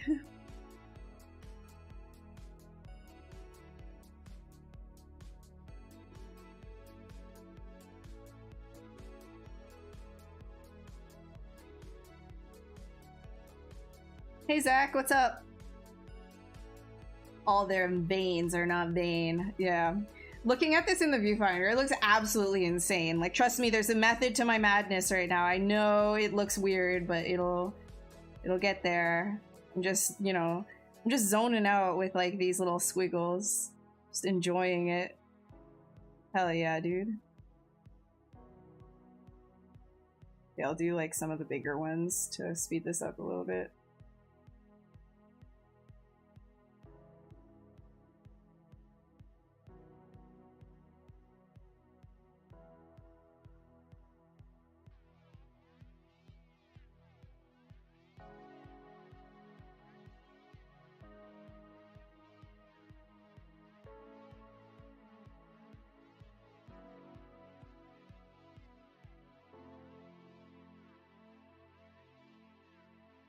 Mama told me to make friends, so I learned ZBrush. Yep.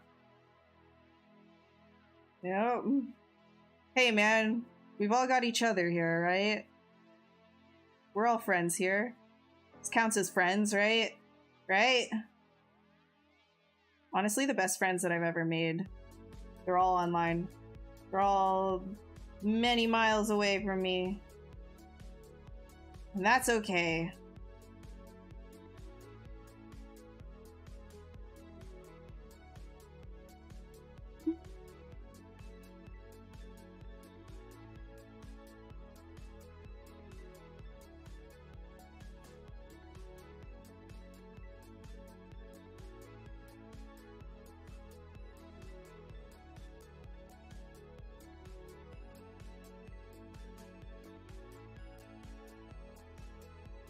I create my friends, yes. Yes, make me sound even more sad than I already am, please.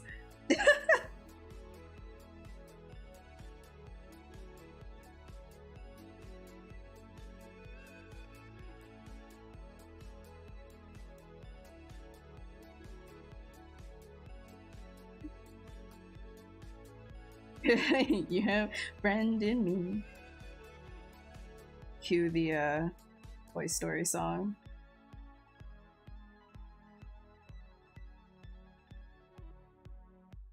Am I gonna make some of the veins raised? They all are. You see? I'm using the inflate brush right now to create all of this, and then I will repaint on top of it to give it more of an oomph, as you say. and like push a lot of what's going on back. Just give it a little bit more of like an actual proper appearance.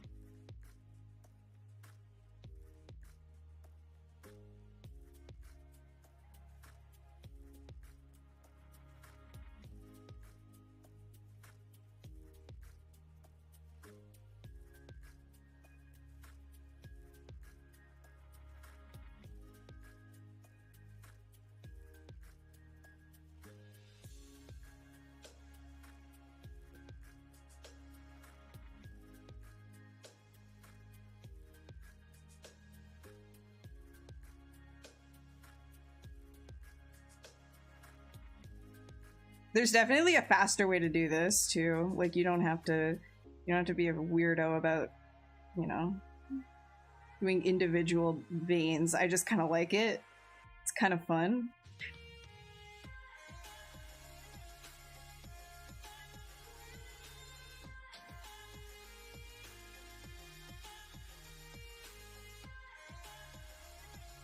This music, dude.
Hey, comics!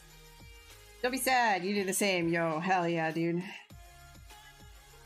Just like in our own little worlds, you know?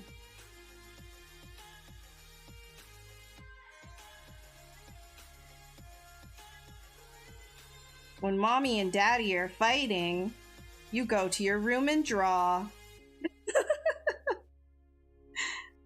Yo, what's up? Yeah, it's a little overkill right now, Jose, but, method to the madness. Method to the madness. Also, you all, if you don't know Jose, you should. He's another streamer here on the ZBrush Live channel.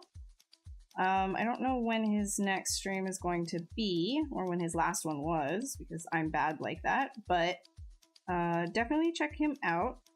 He's doing some really cool actual bronze sculpture sculpting?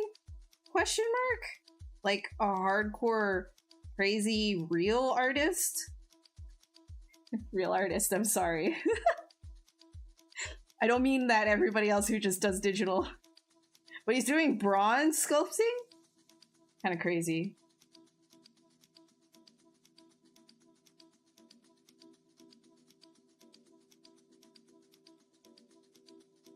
Long break, but back soon. Fair enough. Fair enough.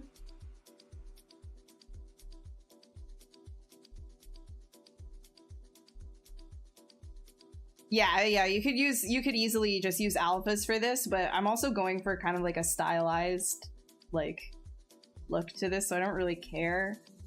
Yeah, if it looks a little bit wonkadoodle.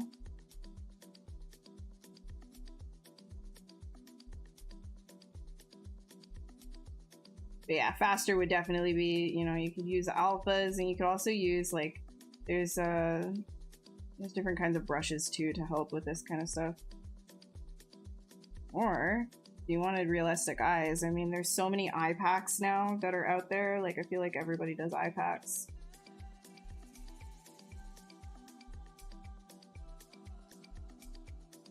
pretty uniform. This is pretty not uniform. Okay.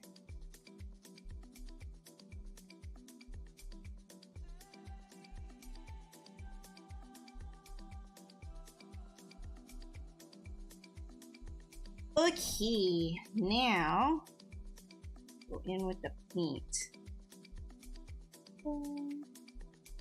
Yeah, that'll be fun.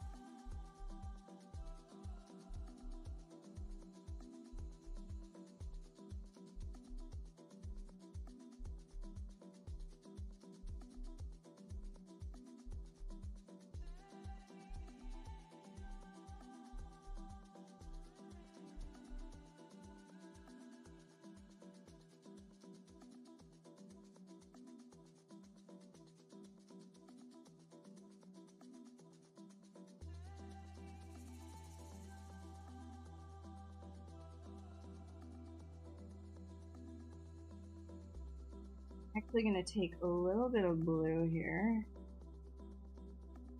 Just a little bit. And create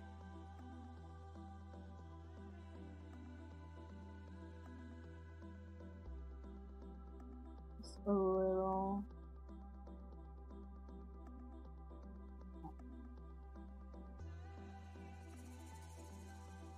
Excuse you. Stay put.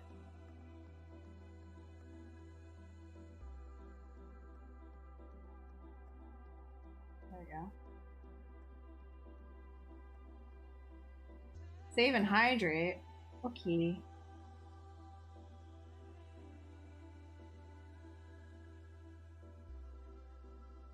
$2 a.m. Yeah, go sleep. We're good. You can always catch the oops. You can always catch the bod.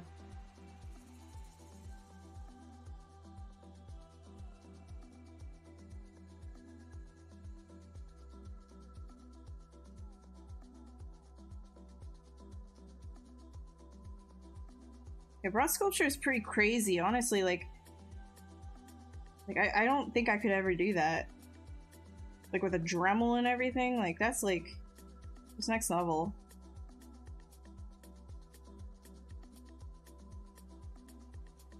Okay. Start. Actually, let's do a bit of no, not the alpha. We want gray. There we go. No.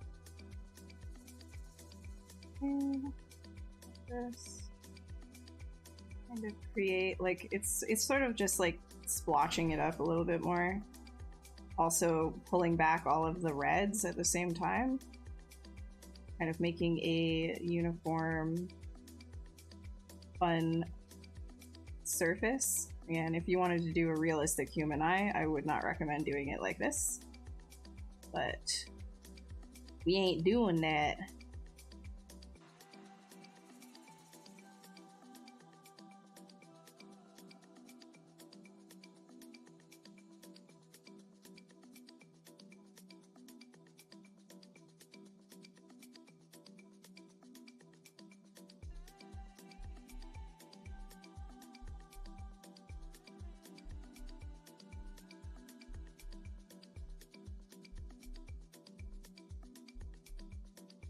So you can imagine, like, you know, you have the refraction on top of this and it'll start looking pretty cool.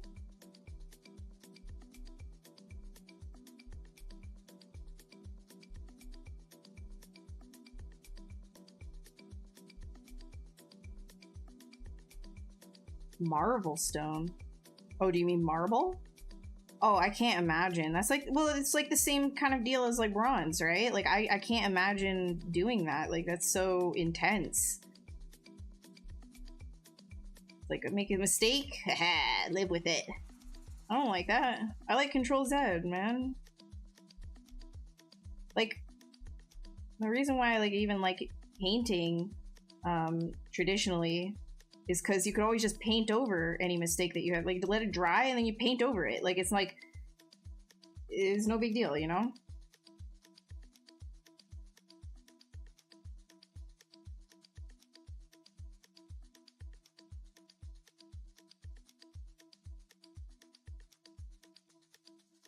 Oh, there we go.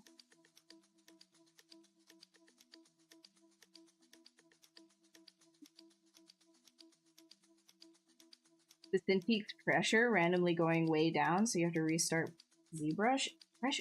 I think that had something. I think I remember somebody else having an issue like that, and the problem ended up being the Wacom drivers. Yeah, it ended up being the drivers being funky, because if you have an older version of the Cintiq, things can get a little bit weird. That's something that I remember. I was having issues with pressure with this Cintiq and not updating my drivers. It was like a really old version of the driver, and it wasn't, like pressure was being weird in ZBrush randomly with the new update. And so I updated the drivers and my problem went away. So you might want to check that. Dude, reality Control Z would be kind of nuts. Yeah, see.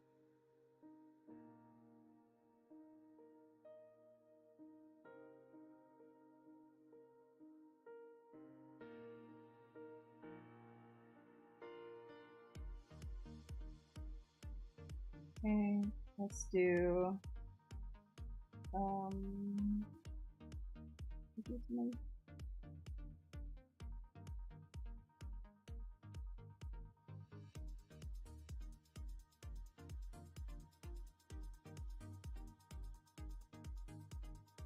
don't think I'll, maybe from back here. Yeah, okay. Nah.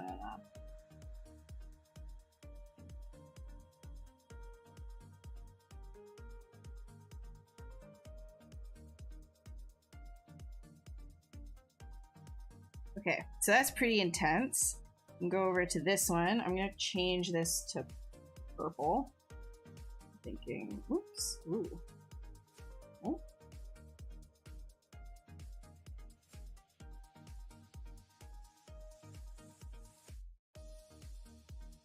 Purple blue.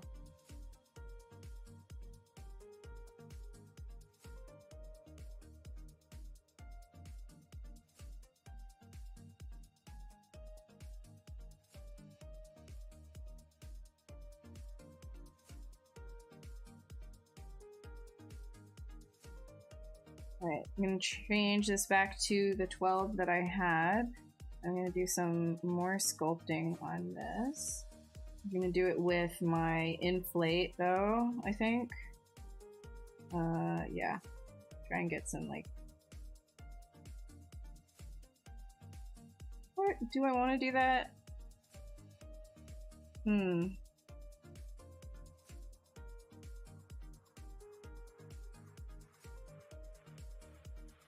I like that idea.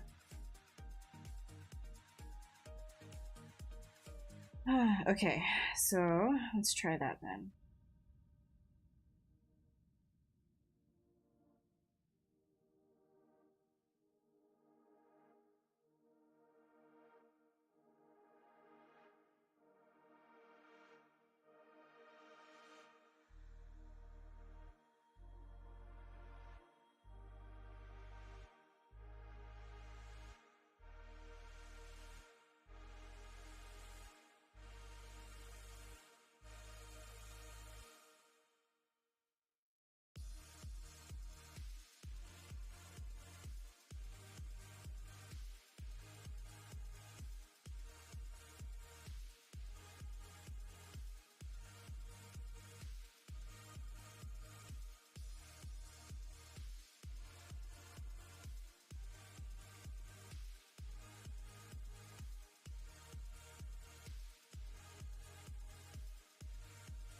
Your colors average out if you Dynamesh or something. It'll actually fill everything if you Dynamesh. You're gonna want to make sure that you have a copy of your, like, whatever it is that you're working on. So if you do want to project the colors, you can. If you're Dynameshing. Actually, you know what?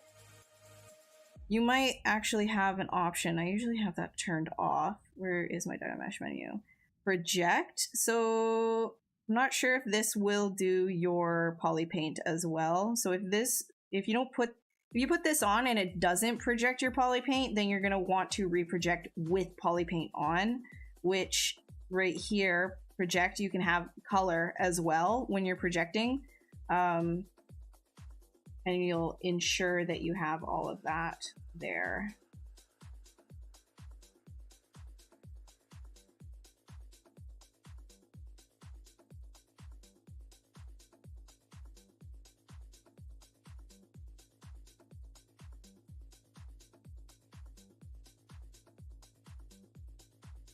Wait. Oh.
That's starting to look. Oh yeah, and then we've got the orange in here. Wait a minute. Hold on. Let me do a little bit of a. That'll be a good hit.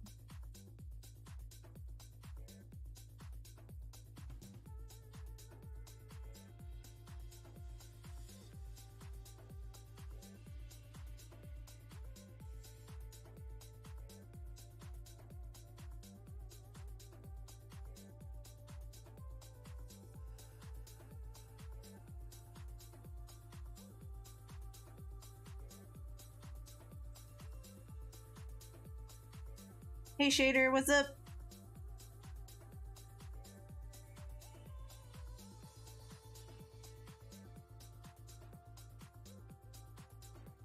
Just having fun today. Chilling and doing some whatevers.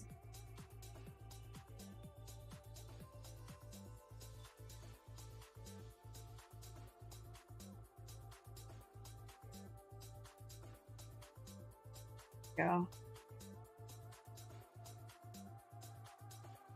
Okay. Now, I think I'm gonna do, wait, let's see. All right, I'll see you, Rod. Thanks for hanging out.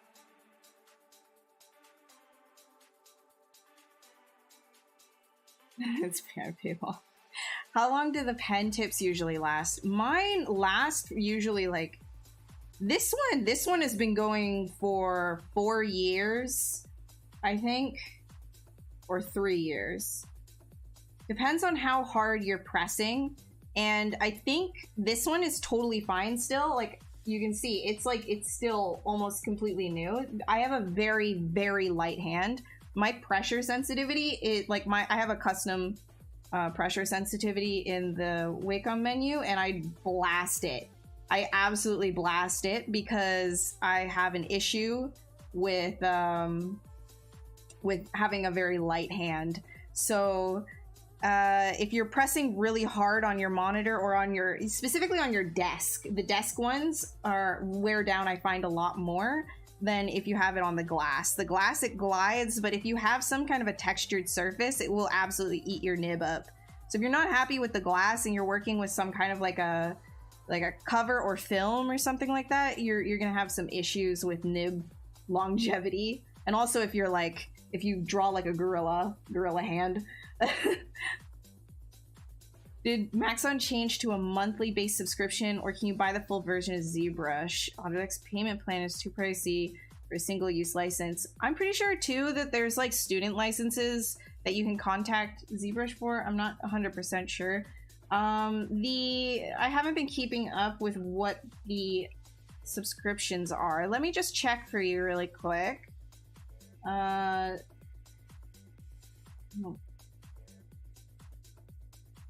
Yeah, they still have the Pixelogic site. It's not Maxon yet. Let me see. Get ZBrush. So yeah, they've got, so they're kind of like, they're urging people to get Maxon 1, it seems. ZBrush is at $38 a month. Okay, so I'm not sure that you can do, doesn't look like there's like any perpetual available on the site anymore. Should have checked this before I came online. My apologies. Interesting. Let me see. Let me see if so the ZBrush store is still there. ZBrush 2022. No, it just goes right to Maxon. Okay, yeah, it looks like that's the case, that they're doing the monthly subscriptions now. Okay, so if you have the perpetual though, like as you can see, I have my perpetual going. So if you have the perpetual, it's still running. So, but if you're looking to get involved with ZBrush, it looks like you're gonna have to do a monthly thing, from what I can see. Hey, Ian.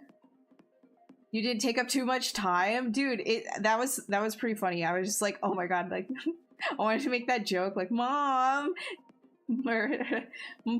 said it was my turn to use the Xbox, because like you were streaming right before me, so I just thought that was funny, and then I thought that maybe I was a little bit of a nerd. I don't know if the joke landed.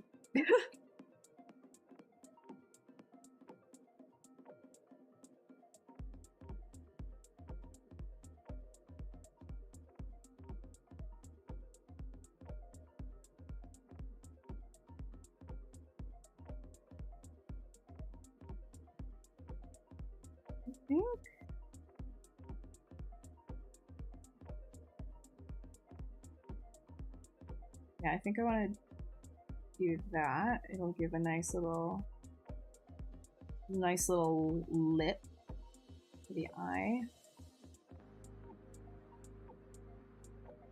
The joke landed. Okay, good. Good. Ian, am I right about there not being a perpetual available? I was just checking the store page, and it sends you over to the Maxon site now for Maxon 1 and a ZBrush subscription. Just double checking. Perpetual link? Oh, is there a perpetual link? You have the page brought up. It has the perpetual listen. Okay, okay, okay. My bad. I guess I missed it. So they do have the perpetual then. I'm gonna correct that. I'm spreading misinformation. There is a perpetual license. There is one. There is one. I missed it because I am blind as a bat. Good news, everyone. I'm just blind.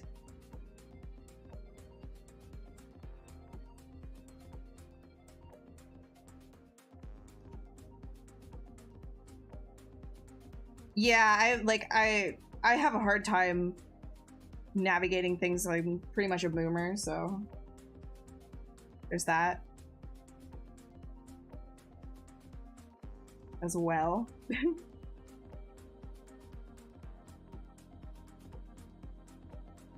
Oh, I keep doing that.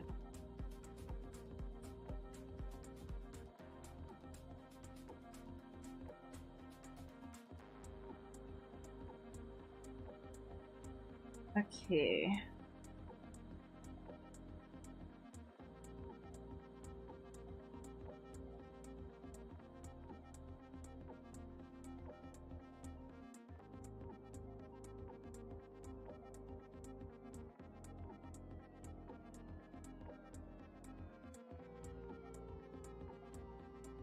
This is why I wanted to ensure that I had the same size sphere when I started, because now I can take this and I can just give it a little whoop, and I'll do it a little intense too, because then it'll give like a really cool refraction.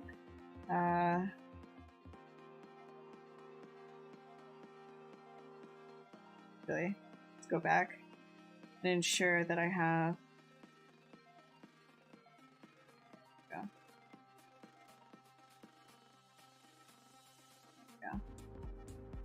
So then when I control D,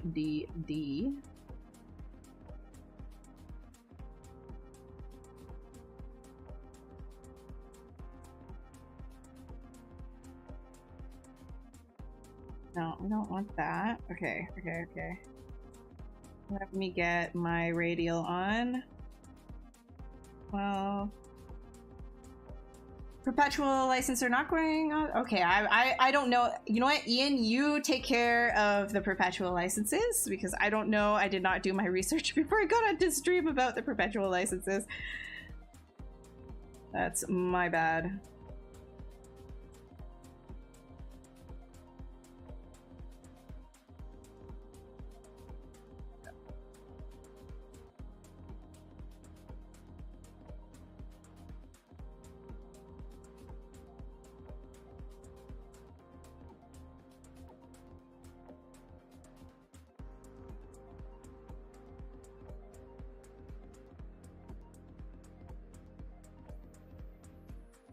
Nice.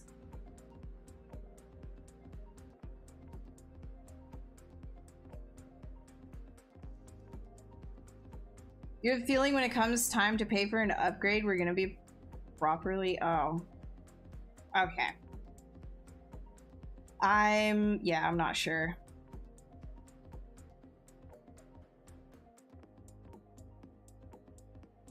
Yeah. Oh, what CPU? No, I can answer you, Poison King. I'm sorry, I'm so all over the place. I am using a Ryzen 9. Wait, which one? I think it's the 5000 series.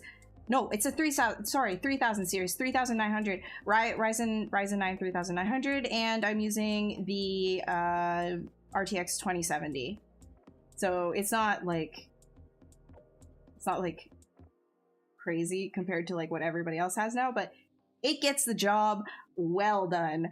And then I've got 64 gigs of RAM as well, which is primo for ZBrush. Honestly, the more the better in RAM. I could double that and be happy.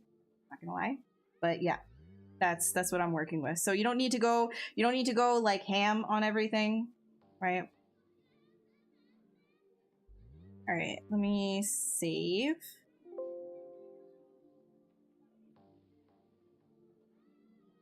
Okay, I'm gonna quickly throw this over to Keyshot. and just check it.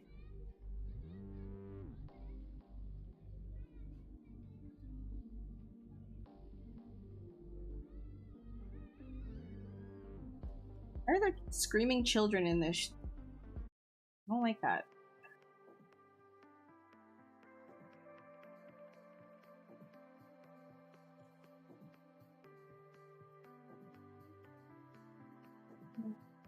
See. Let me just like set this up and then I'll show screen.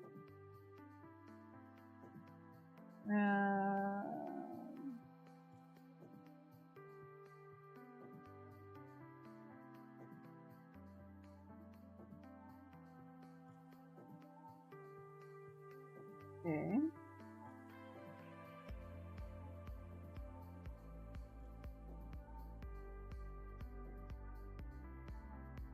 Put it on this screen. Oh. E-shot, please. E-shot. E-shot, please. There we go. What is a good drawing tablet under $100? There's like Wacom has like the Bamboo series, but also you can probably get a lot of other tablets secondhand on eBay that are just as good. Like if somebody says it's in good condition, you can probably get one from eBay. You don't need something that's like ridiculously good right when you're first starting either, so don't worry about that.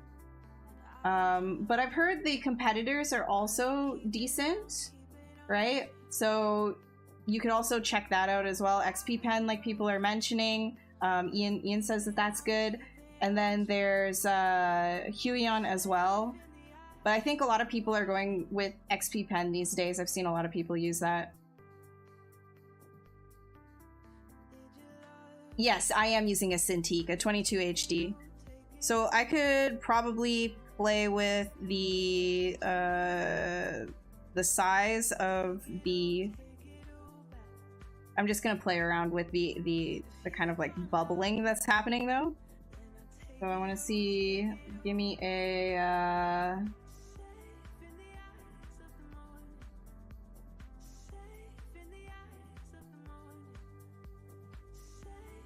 all right, let me get, hard, shiny, then hold Alt on it.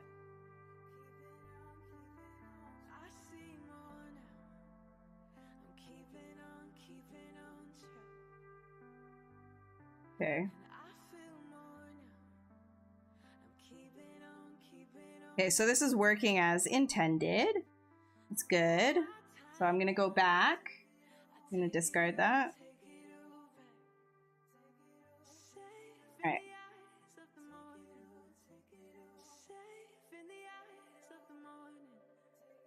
Just a slight increase. There we go. And then all of this behind. I'll deal with that after. Okay. Now I'm going to switch over to matte cap gray, start reworking these things.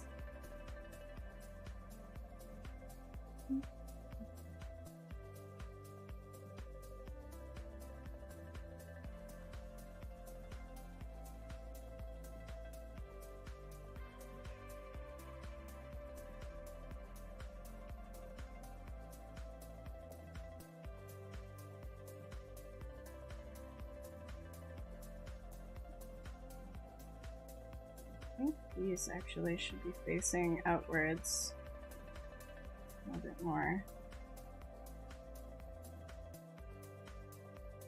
Huion drawing tablet on mine because it's big. Fair enough. I thought XP Pen had a larger one as well, though.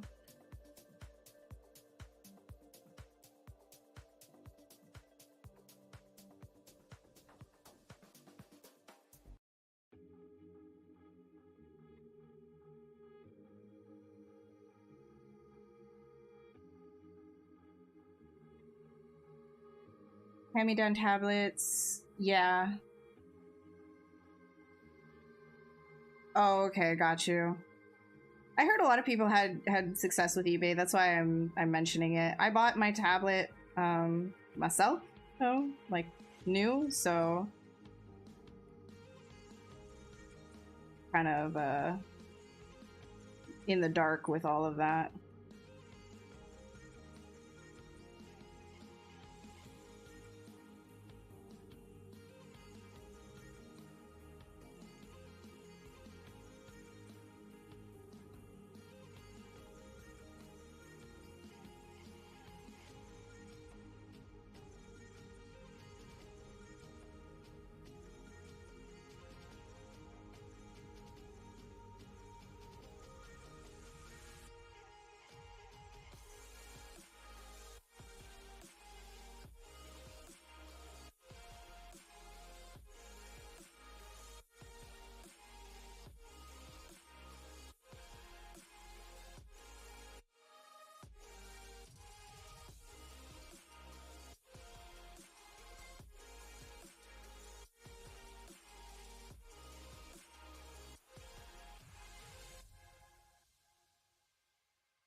Don't buy a Cintiq, yours died after 5 years. That sucks, man. I'm sorry.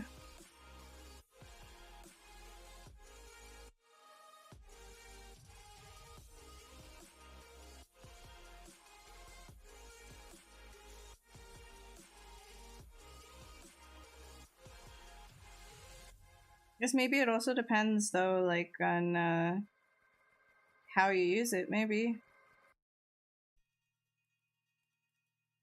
Like I'm sure if you're doing things like really bright things and leaving the monitor running for a long time, you could probably burn the pixels.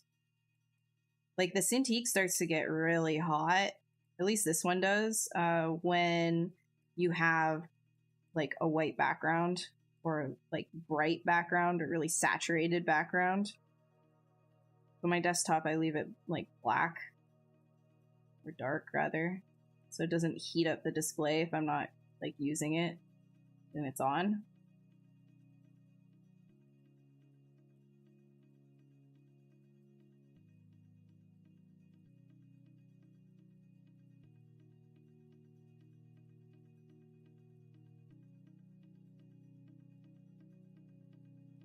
Yeah, I'll do some actual posing.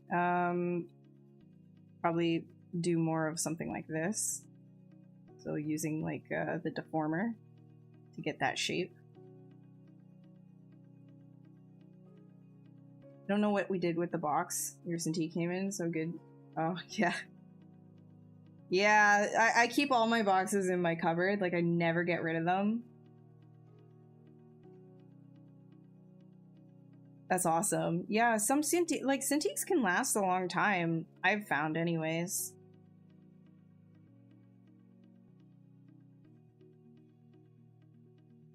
What was I gonna do?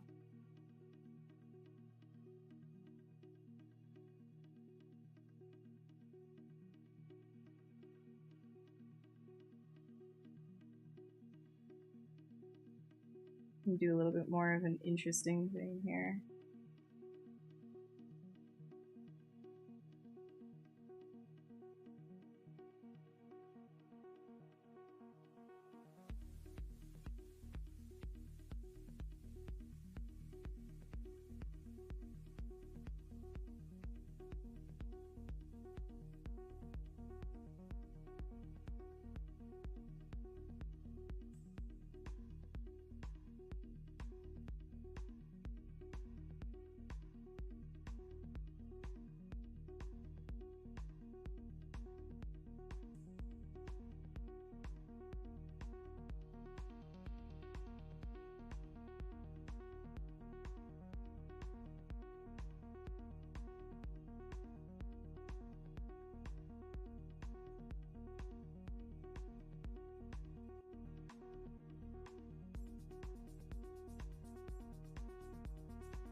No.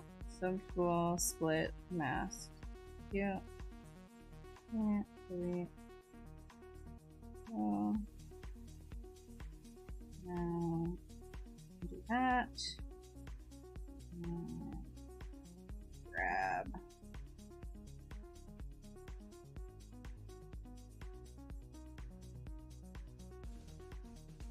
Select. No. Now what do I want? I want mask perfect circle. There we go.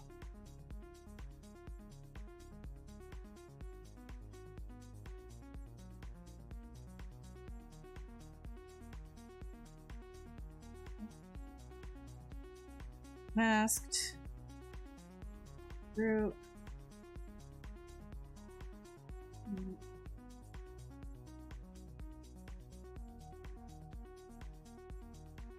Hidden. Okay.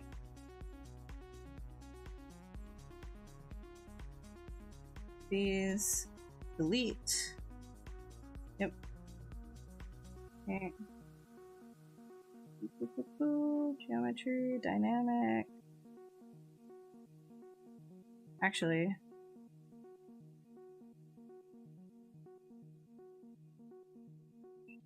Sherigan territory? What's Sherigan?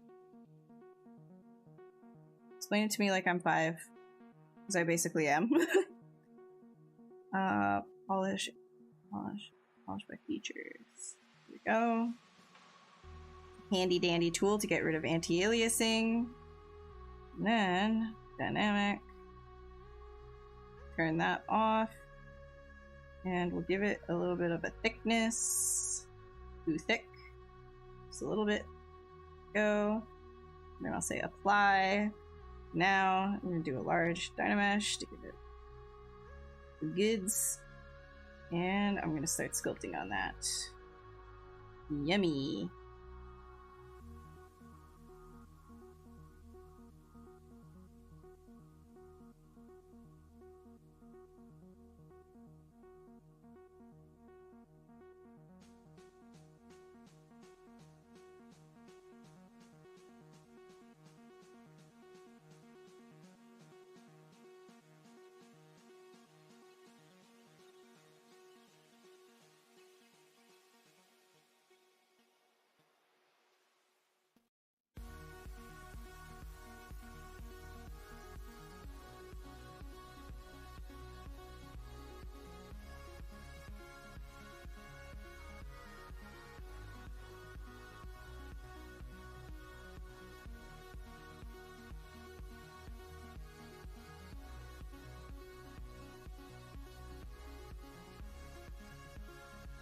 If you have a question for a ZBrush artist, is there ever a beginner course as to newbies watch you have a sense of how to follow you over watching and totally lost?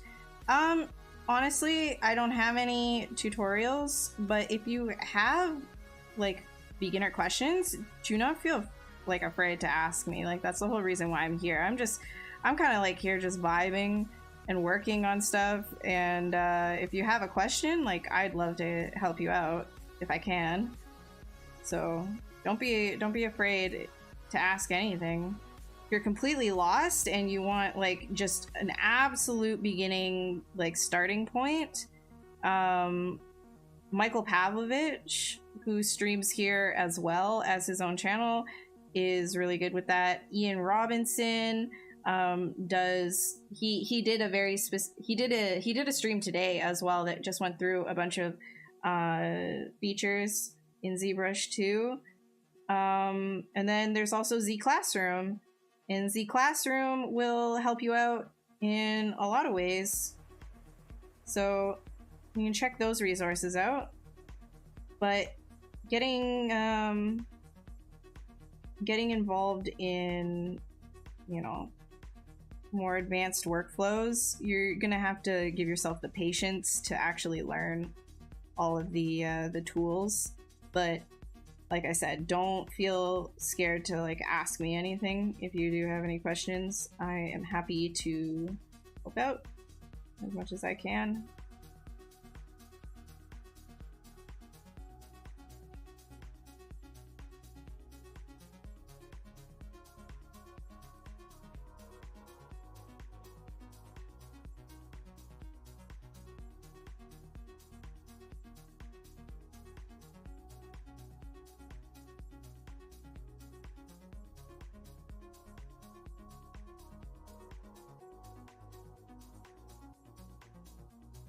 Hey B, what's up?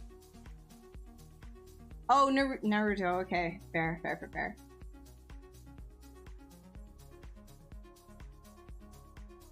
Apparently my income has to be less than 100K a year. Wait, what? Oh, you're talking about the Maya licenses?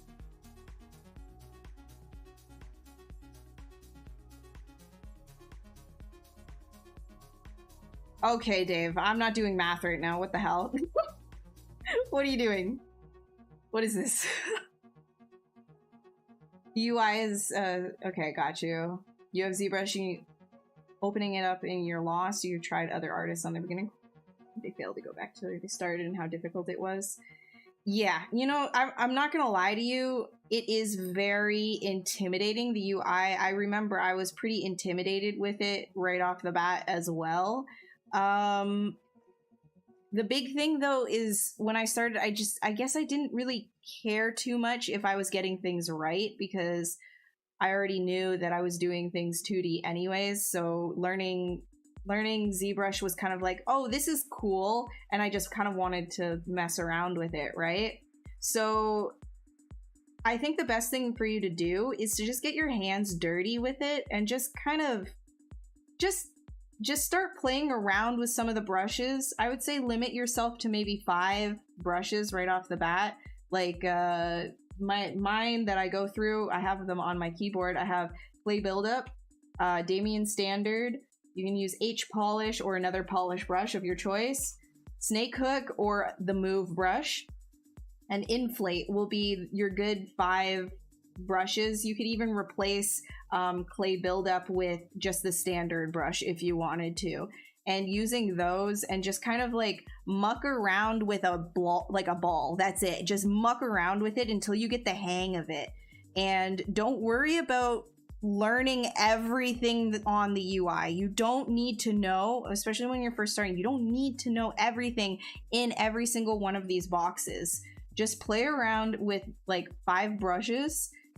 So B is your brush menu, and then you've got your, you know, if you hit over here a sphere and it has this, it has like nothing up top, make Polymesh 3D. So you have your sphere, you know, you click your sphere from like either this, you click this and then you click sphere, right?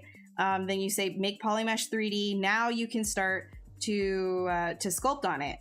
Right? And so just mess around with that and get used to it. These, again, your brush menu.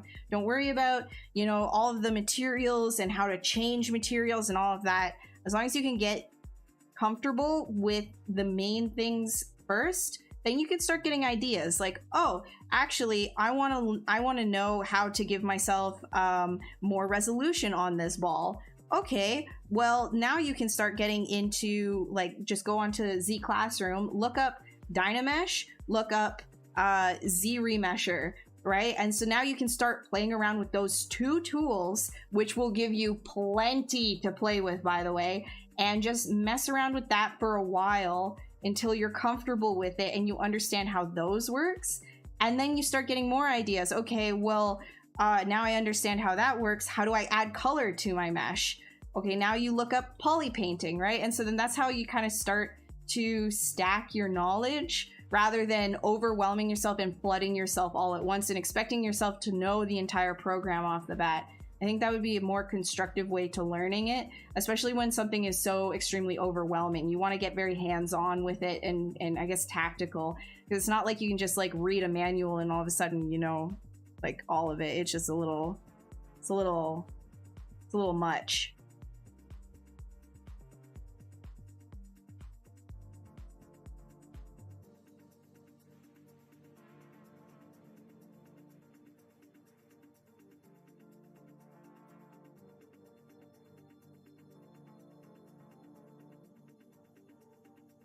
No worries, Leonard. Have a great evening. Thanks for hanging out.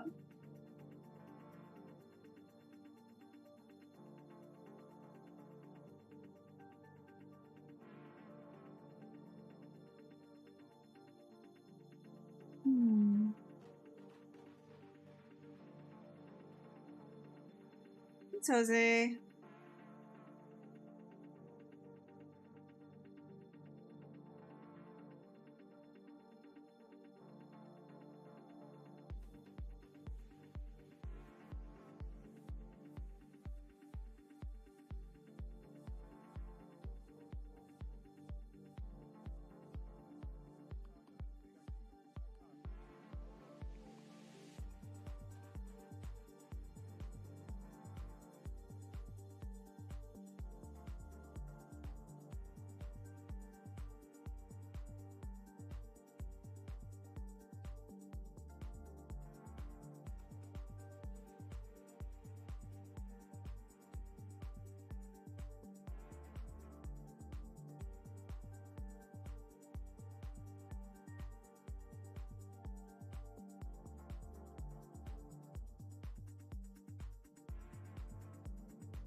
Wait, actually, does this have... Oh, it does. Nice.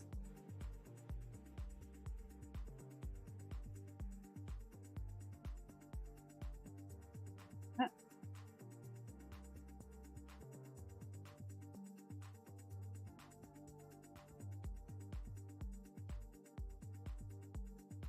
Nice, nice, nice, nice.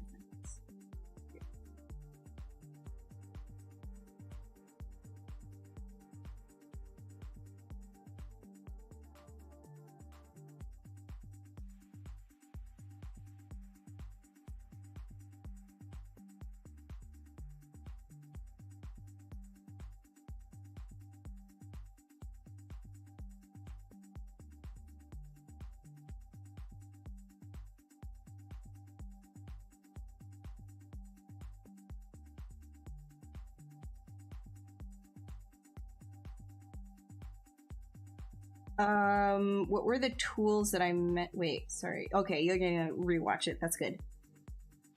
Oh, okay. You're okay. Fine.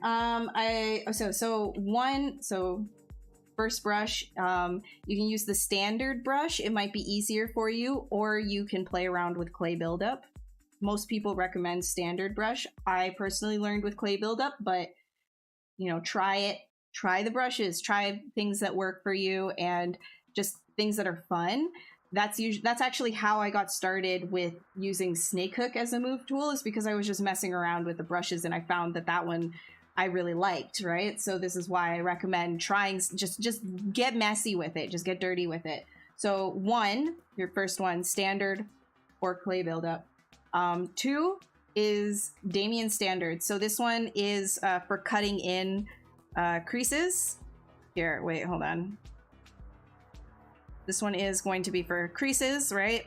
And 3 is H polish, or you could use another polish brush of your choice. Where are the polishes? Or just, yeah, or just polish. I like H polish though specifically because it keeps it on extremely specific planes, whereas everything else is kind of dictated by what your brush is doing. So H polish is pretty like camera specific. 4 is a move brush of your choice. I would say you like start with move. If you don't like that, if it's too like slow, then try snake hook. Snake hook is a little bit more of a crazy, like just get it done, push it around, like no matter what, you're gonna have stretching geometry. So it's a little bit, I guess, like I would say snake hook is a little bit more of an advanced brush than like, you know, move itself, because move is very controlled and has a limit on how far things can go and how crazy things can go. So if you're just starting out and you're not comfortable with even like moving around in 3D that much, then definitely try move brush. And then 5 is your inflate. Inflate is self-explanatory. It inflates things, right? Like it just woo, right? And remember that holding Alt will do the inverse of all of these brushes. So if you want to add geometry, it will always be right up here, Z add.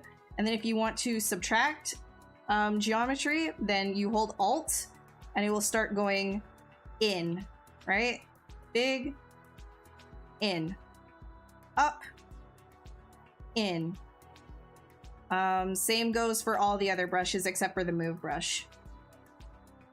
So those are the ones that I would say are your good ones to start with. I would not recommend people start with like use rake in your arsenal of things. Like rake is such a, I guess like maybe you have rake in your brush arsenal, but I think it's kind of like odd.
So I'm doing this to kind of create some more complex structures within the eye that will refract really nicely.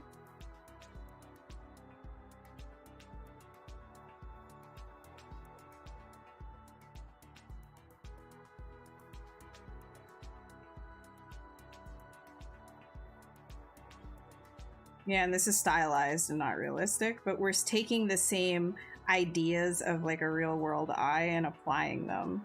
So even if it's not, you know, realistic, it will behave in a very similar manner.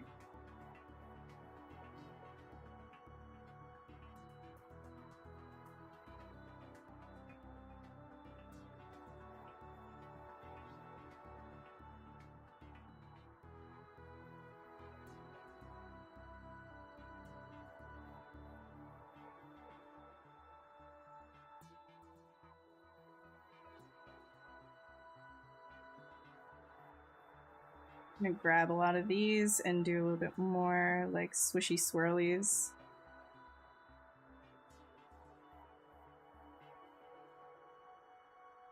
Am I one of Shane Olsen's students? No, I am not Shane Olsen's student, but I do know that his course, everybody who takes his course is very happy with it. And I would recommend it. Shane is a super, super good teacher. Like, he's really great at what he does. Me, I just kind of sit here and talk nonsense and sculpt a little bit to get people's, I guess, brain juices going. But if you want like an actual, like, a good teacher, yeah, Shane is great.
Mr. Ian!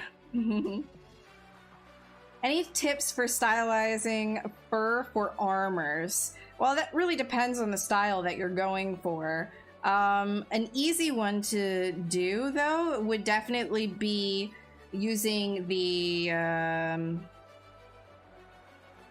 Curve Alpha brush, right? I like to use the Curve Alpha brush. I'll show you real quick over here. Curve Alpha with, like, honestly, just like an alpha, like a square alpha.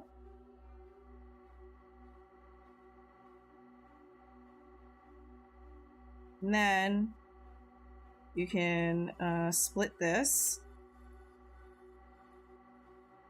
Now you've got this, and then you can kind of just do a little bit of, I don't know, like play around with the shape a little bit. Get another one of these over here. And then you can make a bunch of like tuft variations depending on the direction of the fur that you want. You want it to just kind of be a fur that sticks up. Then you can do something like that. And now you've got a tuft. You kind of just start duplicating that around.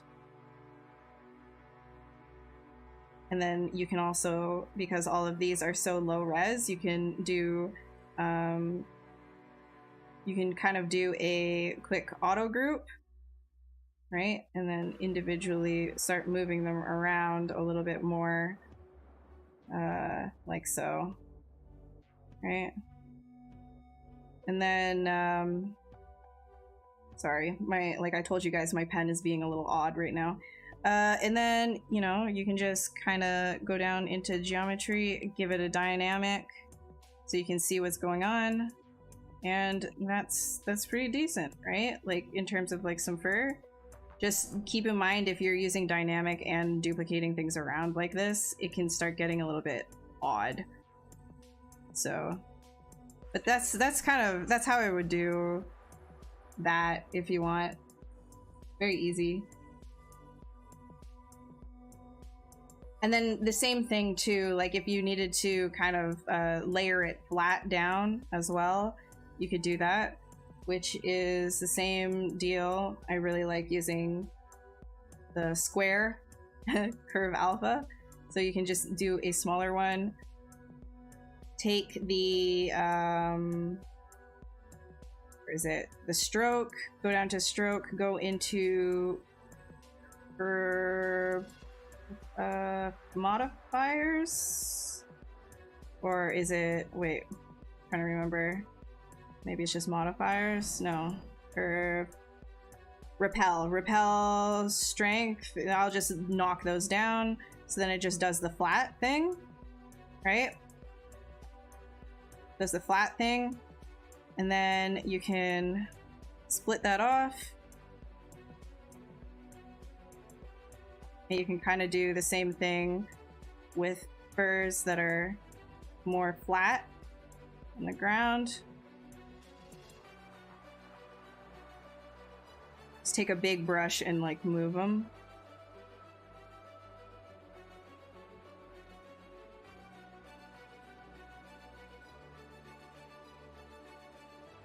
You can do a little rotate as well.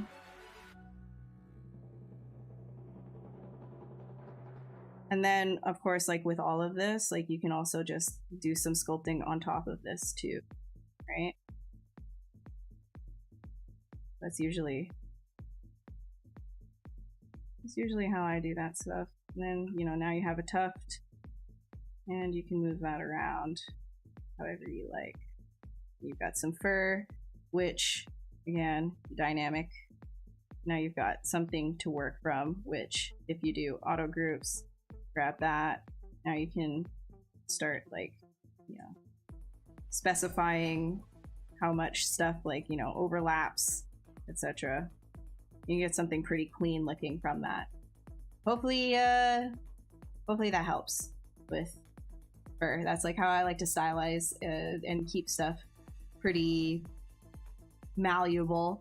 The other thing would be for, you know, if you wanted to do it by hand, like without this kind of stuff, you wanted to like have it like sculpted, then there's also just using clay buildup. Again, you're gonna want to create tufts.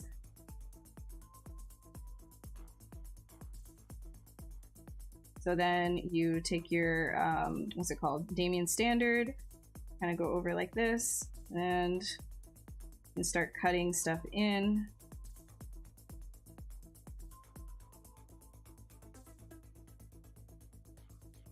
Right. And then this would actually require a little bit more sculpting than everything else. But overall, it's the same kind of deal, except I find like, you know, it's less malleable, but it does give you a different look. So if that's what you're looking for, then by all means. But then I would just kind of go in with the Damian standard and push things and, you know, draw the actual hair strands to separate the tufts. That's what I would do. All right. And then if you wanted anything to kind of stick off from itself, from the bottom bit, you know, masking is your friend with this method.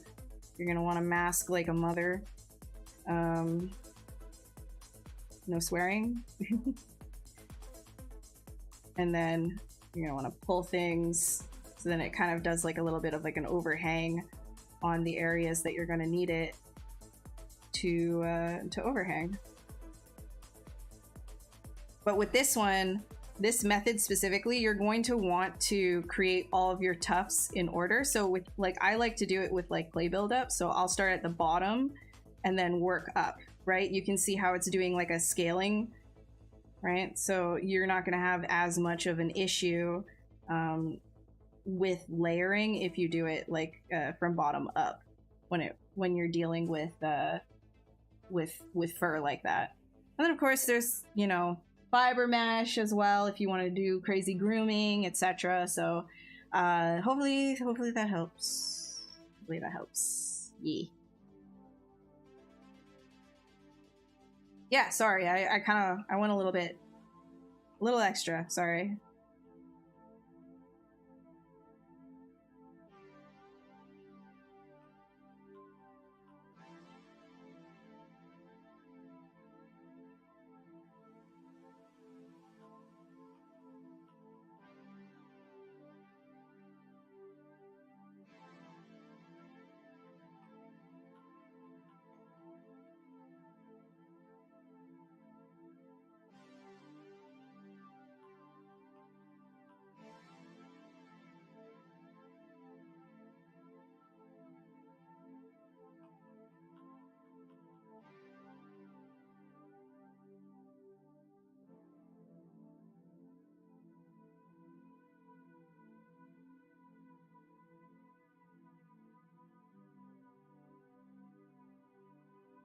The brushes you mentioned are the part of the set that comes with ZBrush? Yes, everything that I mentioned to you comes with ZBrush. You don't have to worry about that.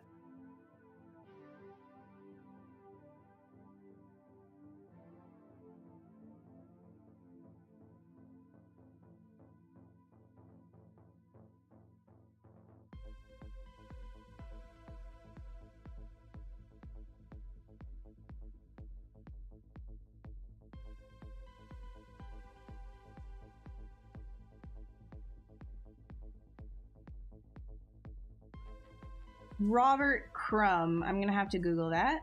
Monty's doing good. Monty's doing real good. Robert Crumb.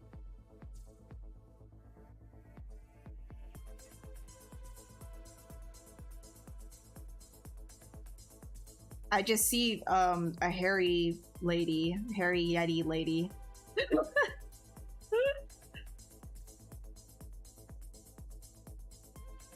Stoned again. Stoned again. Oh no.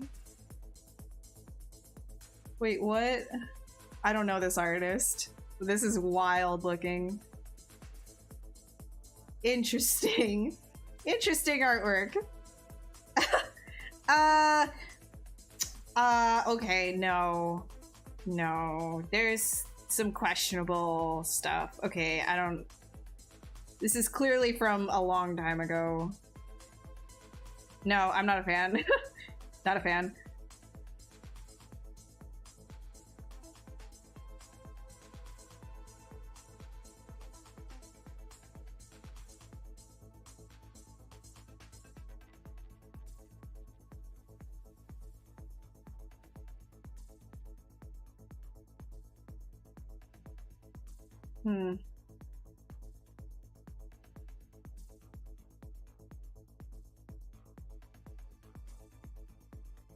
I'm gonna pull that back over here.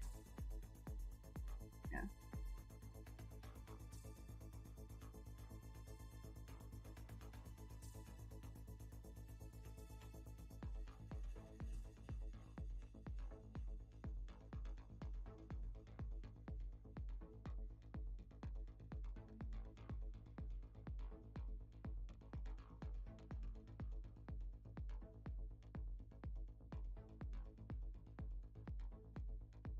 Yeah, I don't know. I don't know about him. I don't know. I don't know about that. I don't think I like what I saw. Some racist stuff. Not good.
Yeah, I like that more.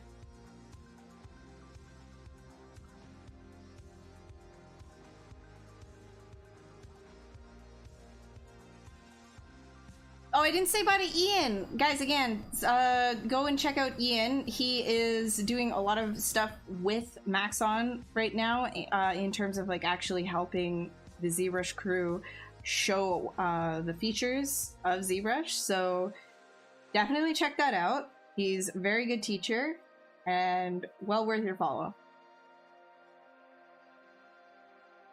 I've been following Scorn. Yes, Scorn looks really cool. Disgusting. Absolutely disgusting.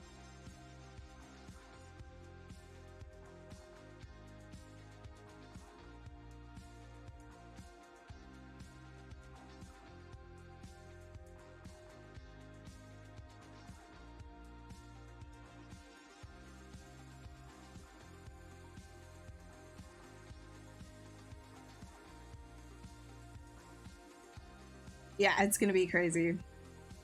All right, I'll see you, B. Have a good evening.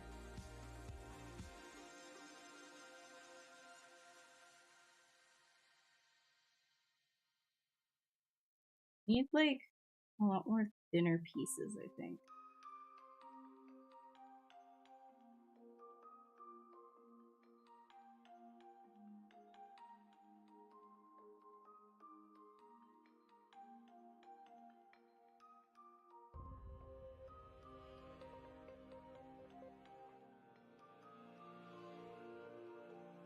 What am I doing? Thank you.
Hey, Annabelle.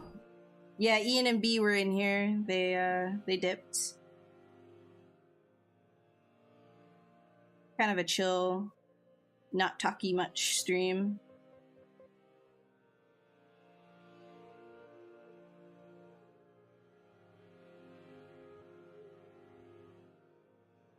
How you doing, dude?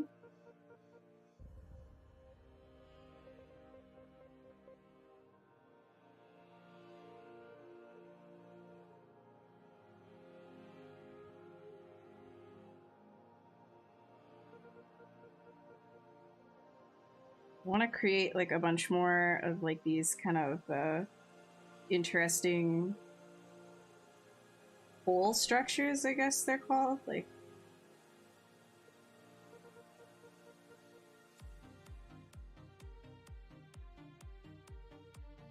that'll be.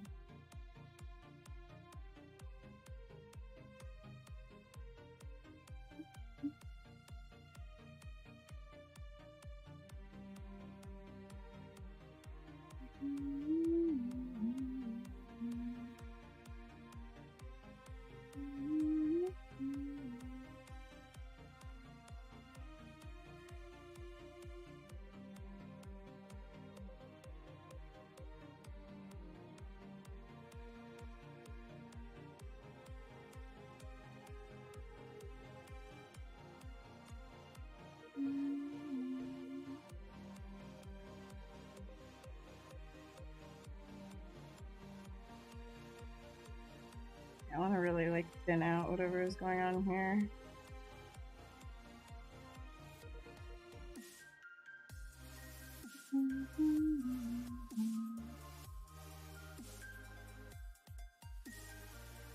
Saw a video of cataract removal surgery. Ugh.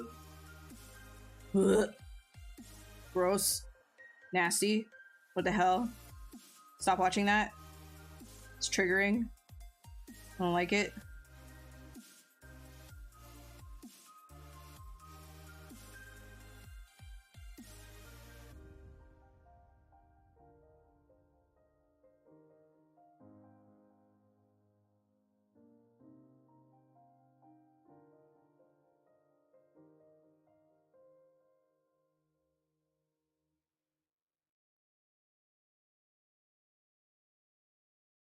It came on. No, TikTok again. God, there's so many like nasty things that pop up on my TikTok too. I hate that. I'm just like chilling, watching dog videos or like stupid like compilations of babies falling off of slides and stuff. And then all of a sudden, it's some nasty thing, like somebody like with their like mutated foot just like touching like peanut butter or something. I'm like, why is this? Why do you have to like I want to throw my phone. Oh, there's so many times that something comes on TikTok and I'm just like, I need to throw this is like, why? Freaking disgusting. People are nasty. And then you just got like medical TikTok where it's just like, why? Oh.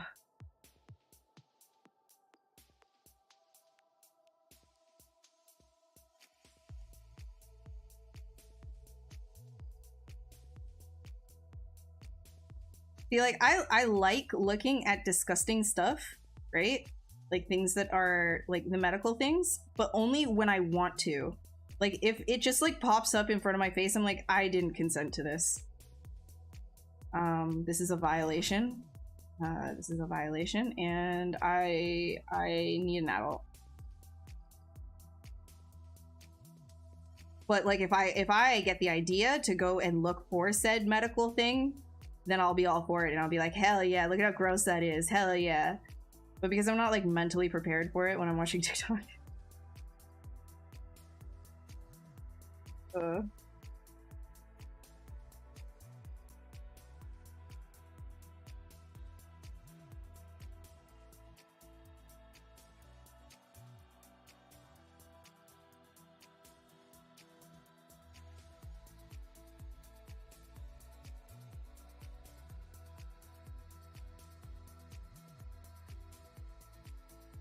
After you did the pattern, you make a brush of it. Yeah, you could definitely do that. I actually, like, a lot of the times I'll just take like tufts of fur that I make, like, and move it around myself without like a specific brush. But if you prefer to actually like make the brush, then yeah, you can definitely do that.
I think this will create a lot of very interesting shadows, which will be pretty fun.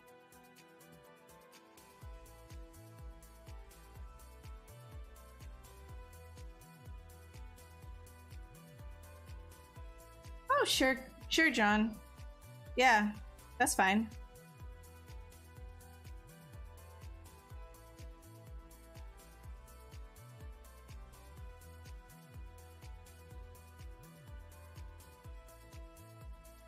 I'm sure somebody will find it very useful.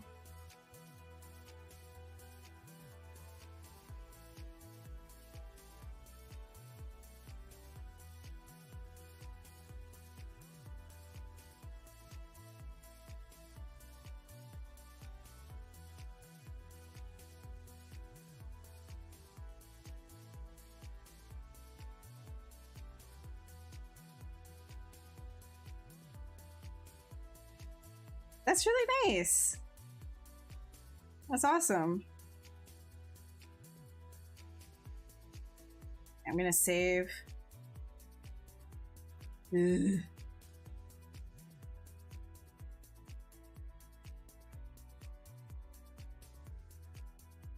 You learn the Dynamesh button. What's the difference between difference with dynamic subdivision? So Dynamesh is going to recreate your mesh. It'll look like this depending on how dense it is, right? Like it can be, it's not clean. So if you're using dynamic subdivision, ideally what you're going to be doing with that is something that's already kind of been topologized like cleanly, and then you can hit dynamic sub D to preview what a higher subdivision level will be without actually applying subdivision levels. So it's kind of like if you're in Maya, you hit the 3 key to preview a smooth version. You're basically up-resing it without up-resing it. It's sort of a preview.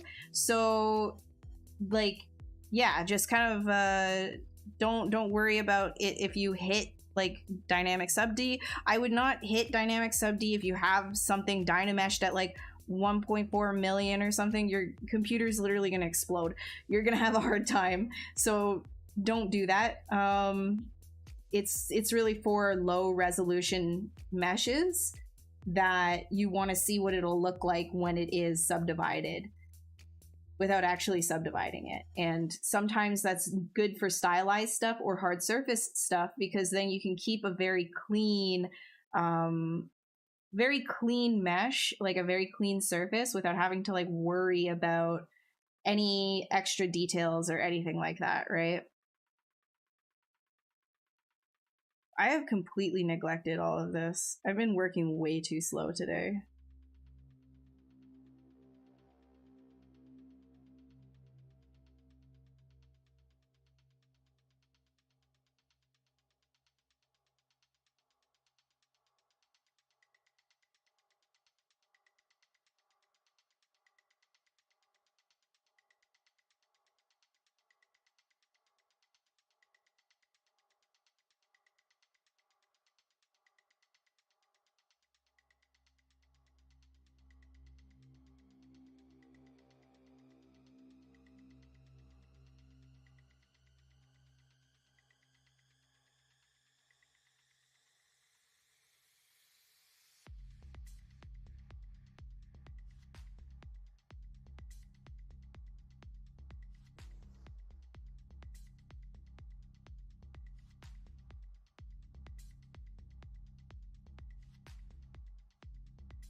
Hey Dirt, thank you. Did you talk about your process of creating low poly meshes? Like, do you freeform sculpt and then you won't find people streaming at home? Wait. Oh, geez. Do you freeform sculpt and then go in and recreate low poly versions? So usually, I'm like a freelance sculptor slash concept slash designer for character stuff and creature stuff. So a lot of the time, I will actually be doing like taking the sculpts that I do and just kind of rendering them out, doing paint overs on top, etc. Like if you look at like any of my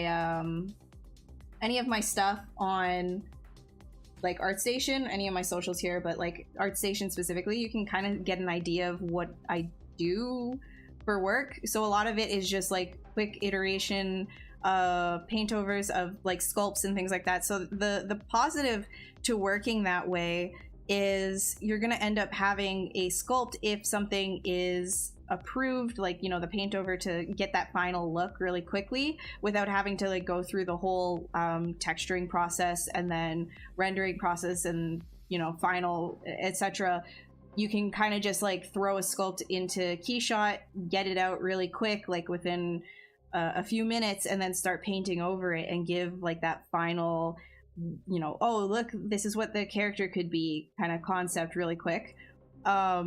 And the positive with that is like if they do like that, you have a sculpt that they can at least like start from to work from with the model. So the thing is, if I am hired to do the entire suite of things, you know, not just design and concept, then as well, like I'm going to also be doing the model, then yes, I will do a low res version of it afterwards. Of course, anytime that I'm handing off a sculpt, I always clean it up so it's not an absolute nightmare to work with for the modelers that do pick it up, if that's the case.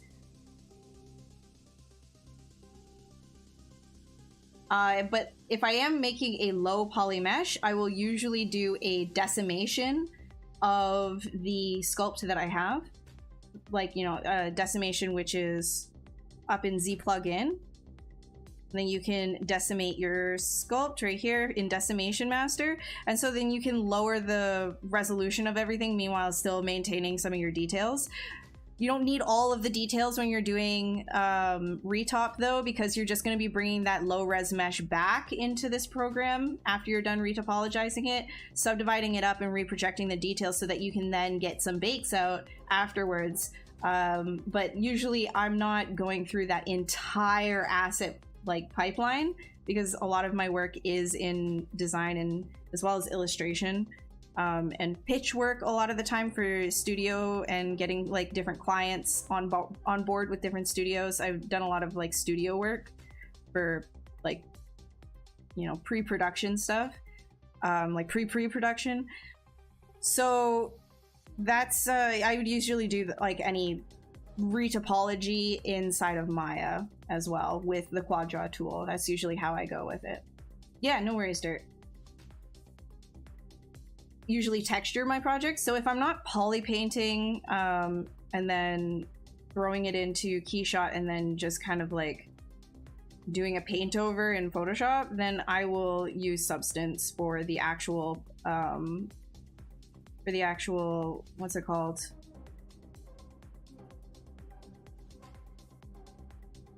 Pipeline model. My gosh, I'm sorry. I get stuck on words sometimes. I apologize.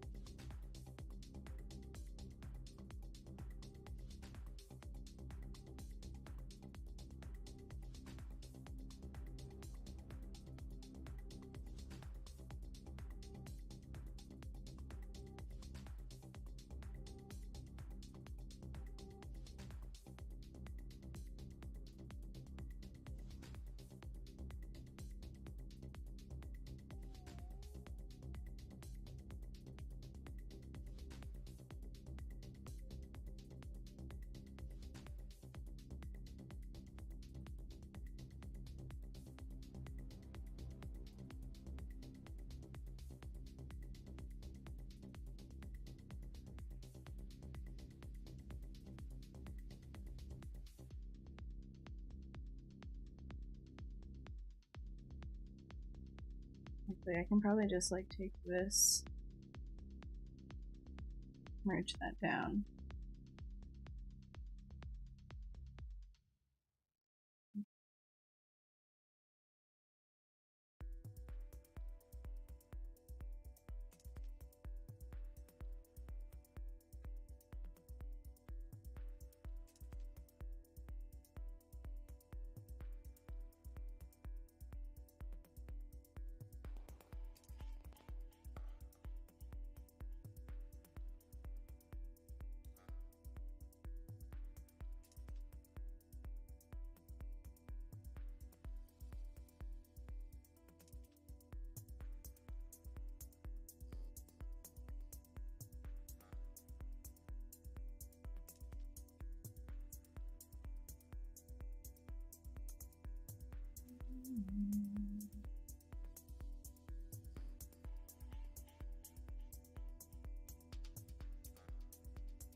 Oh my god, I loved Courage the Cowardly Dog, dude. I loved Courage. That was my favorite cartoon.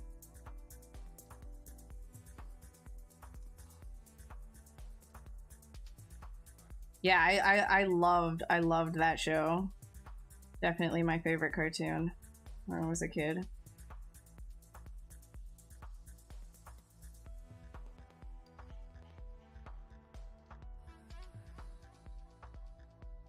But you know what? That would make sense because I was 10 when I came up with this thing. Oh. I think 10 or something like that. Freaky Freddy? Yeah. Yeah. Yeah, there's some really wild weirdness in that. I loved it.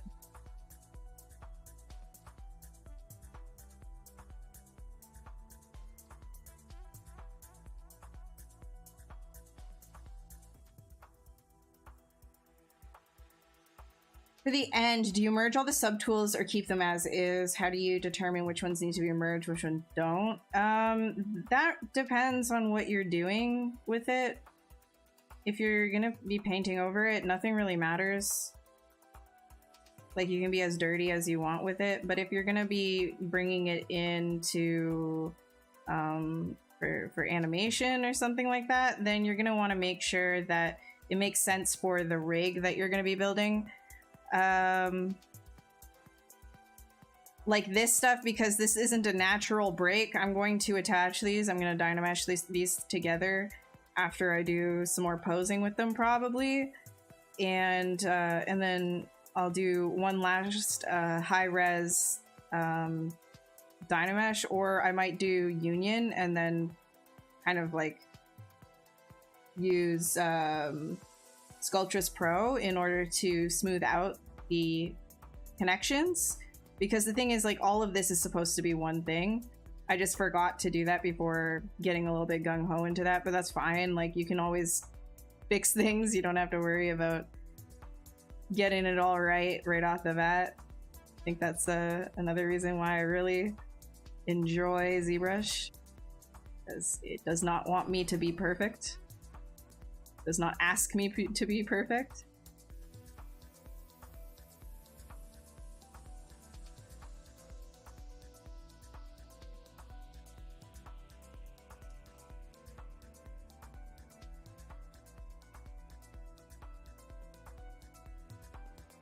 Return the slab. Return the slab.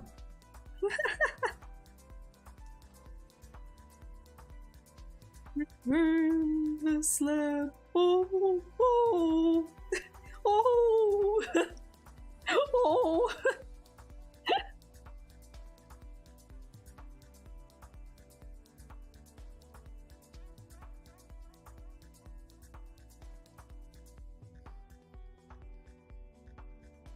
With UE5, focusing a ton on bringing ZBrush quality models into the engine, you've been experimenting with sculpting. Question though, how do you unwrap your UVs?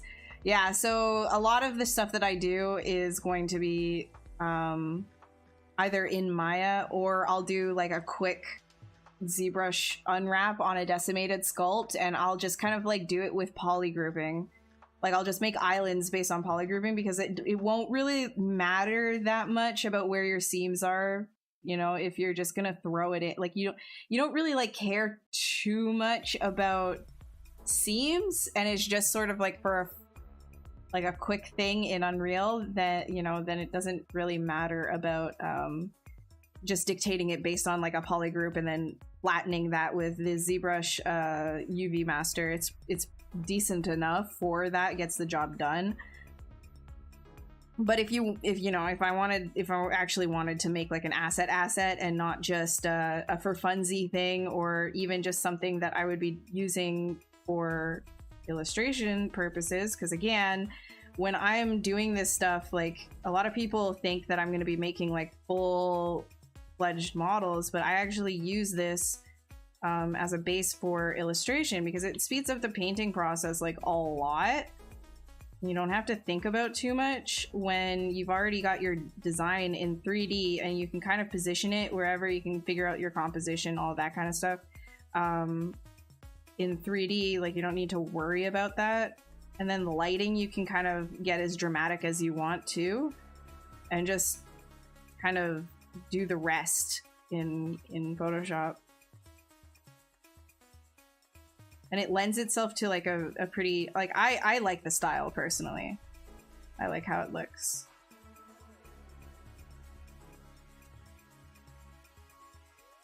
And so do my clients, so there's that too.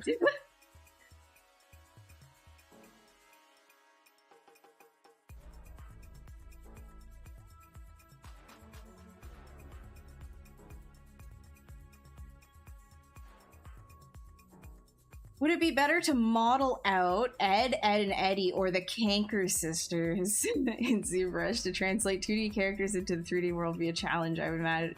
Yes, it is. It is definitely a challenge. And if you want to get into animation, I highly recommend you try your hand at taking a 2D character like that and seeing if you can create an appealing 3D version of it.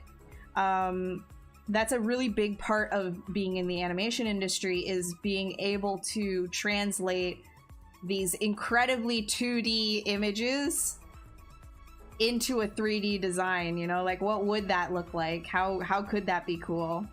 You'd realize how much design actually goes into it. It's not just copy the image, especially when you're in animation. You're doing a lot of design work.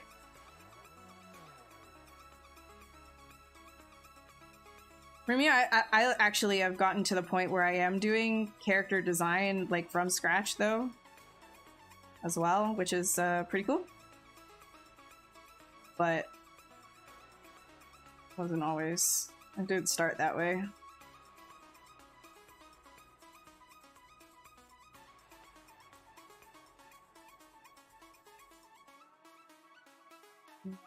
Somewhere in Dynamesh.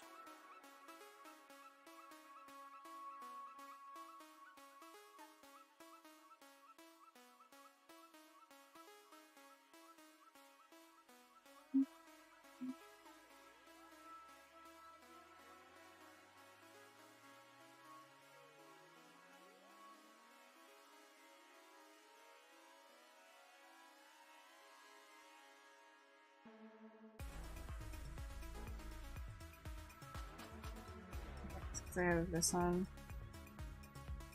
Egad.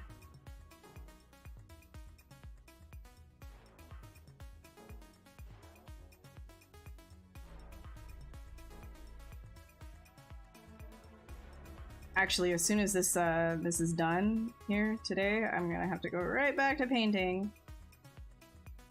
Got some illustration, well, character pose sheets due.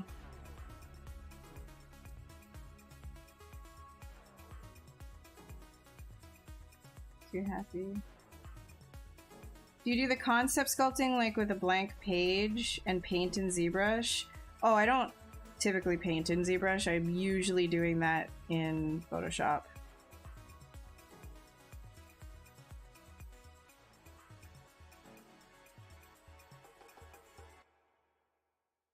Well, a lot of the time I will use ZBrush as my designing tool. Like, I'll do a lot of my design work within ZBrush. Sometimes when I just like, I don't feel like it, I feel like drawing, then I'll do little doodles. Like you can see this, like I'll doodle and then I'll do something. These doodles are like super quick. It's not like I spend a lot of time on it.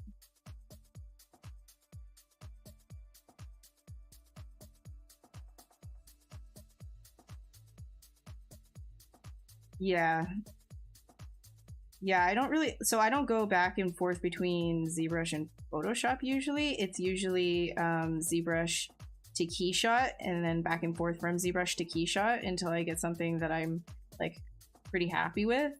And then from there, I'll do strictly Photoshop.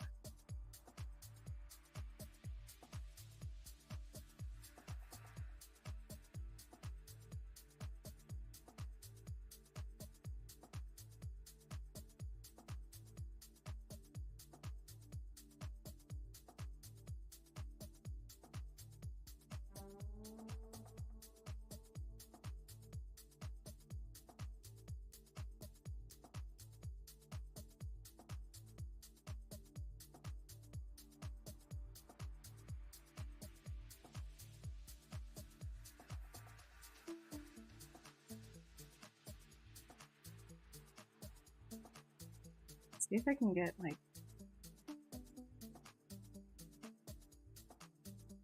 no.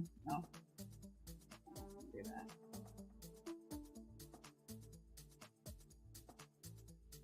Make that more extreme though, for sure.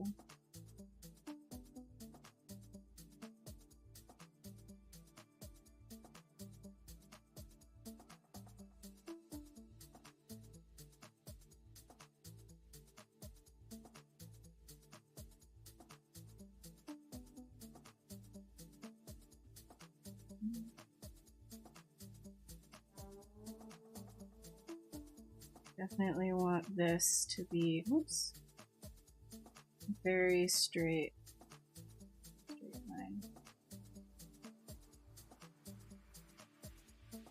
Two Stupid Dogs ZBrush model? Take on Two Stupid Dogs? Wait, which one? Oh, wait, hold on, I need to, what is that one again? I know what you're talking about. Oh, yes, yes, yes, Two Stupid Dogs, oh my god. Oh, I want to see Shane do that if he hasn't. I bet Shane would kill that. He would do so well at that. Yeah, I do. So for work, I do a lot of stylized stuff because I am a I work in the animation industry. That's kind of like I wish that I could show you this stuff too, but because all of it is like pre-production before things even get greenlit for the studio, it's like I can't, like the studio owns everything, because if things don't go through, then yada yada, you know, like they can make their own IP, you know how it is. So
Yeah, bad.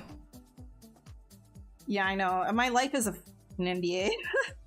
That's like the big downside, you know, like on one hand, I love the work that I do. Like it's honestly, it's so great. Like I'm so happy I get to like paint and sculpt all day and solve problems, you know, like design problems. Like that's awesome. I love that. The downside though is you just kind of have to take me at my word. Because I can't show you any of it. Sad face. So the NDAs are pretty intense, but honestly, like, it's cool because at the same time, like, I feel like this kind of work, it also lets me, I guess, learn on the, like, as I'm doing the job as well, because I'm kind of like trying to figure out new ways to represent things, etc. So I'll learn, like, artistically learn and get paid for it, you know?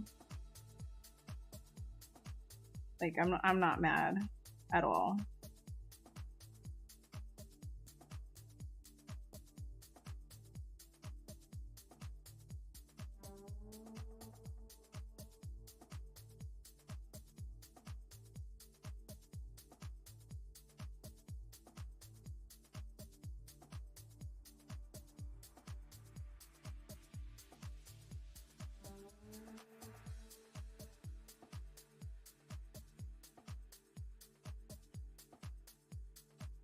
Hey Nom, how are you doing? Versus when you're working on something super rad and it gets canceled and you never get to talk about it. That happens so frequently. So frequently. Except it's like, it's not even like that. Like I'll do so much, like so much character work. You know, different iterations and stuff for different shows or movies that are in the works, or like, you know, like they want to get greenlit on it, and then all of a sudden I'll get like called for something else, or, you know, the contract will be up and I won't hear anything about that, and years will go by and I'll be like, I wonder whatever happened to that, and then I Google said thing and nothing has happened to it, and I'm like, cool. No, they didn't get rid of the perpetual license. It is still there. It's just the link is really small and hard to see, but it's still there.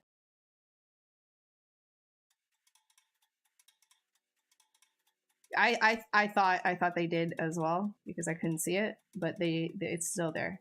We're good. Ian saved us. Ian was there to the rescue earlier.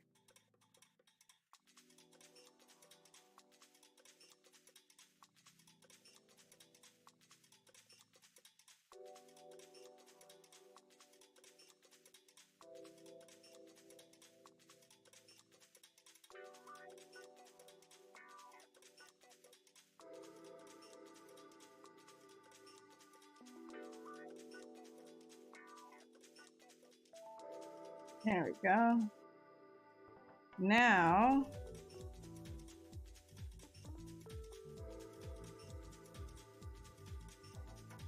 so now I'm gonna do this kind of thing. I'm gonna try to. I'm wondering. So I want to give it that, like, that goo thing. So I'm gonna delete that one. I'm gonna take this. Where is this one? Here.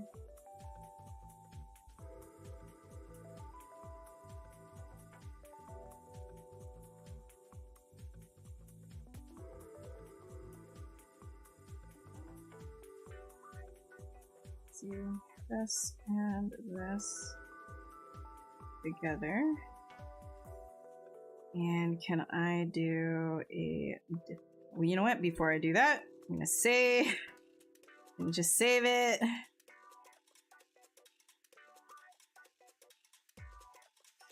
Yeah.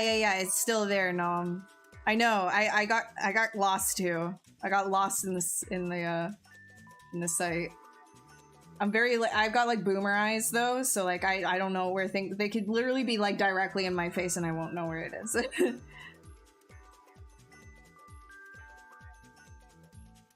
Except multitasking, never take it personal. Exactly. So like with work, I think when I first started freelancing, I felt a lot more personally, emotionally attached to what it was that I was doing. I burnt out because of it.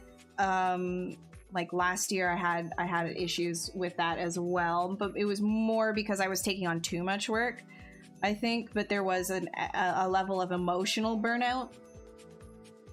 Not so much this year, I find. I've been able to separate myself emotionally from what I'm doing and still keep my head on the design aspect of everything. So I'm not as distraught, I guess the word is, when I don't see anything from that. I just wish that I had a little bit more time to myself so I could dedicate, I guess, my brain power and my energy to more things that I also want to show the world, you know? Like, because I guess like it's not really about, you know, building a portfolio to me, but I would love for just to share cool images with people, like, oh, look at what I did, and yeah, that's cool, look at what I did, you know? Like I love that aspect of the art community. And I don't really get, like, I think when I first started, I got to participate in it a lot more, but now I feel like I'm like usually full-time booked for freelance, which I'm not complaining about at all. Like I'll get like a month or two off randomly, but most of it is just at least 40 hours a week now. So time is difficult.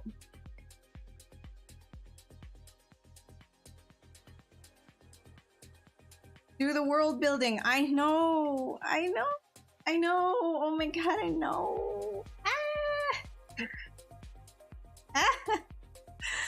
Oh, sad. All right.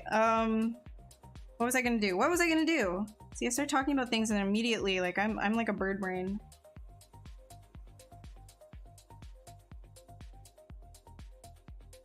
If a project you're working on gets canceled, it throws everything out of whack. Like, I do understand that. I do 100%. I don't think I've only had one project that I was working on that it got canceled as I was working on it. Like while I was working on it. Usually it's like, oh, I got moved to something else, or I started a new contract. And then I find out, like, through the grapevine, or, you know, that it just hasn't come out for years, that it's probably canceled.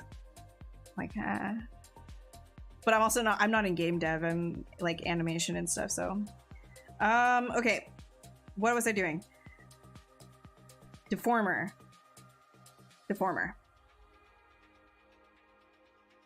Posted multiple subds, that's why I duplicated it. Right. Or I saved it, rather. I didn't duplicate it, I just saved it. Okay. And this one as well. This one.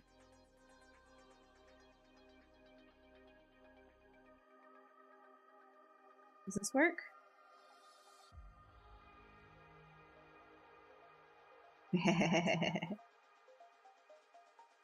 No, it doesn't do all of them at the same time. Oh, look, a butthole. Dang it. Okay, I'm gonna have to do a mergerino. That's gonna be...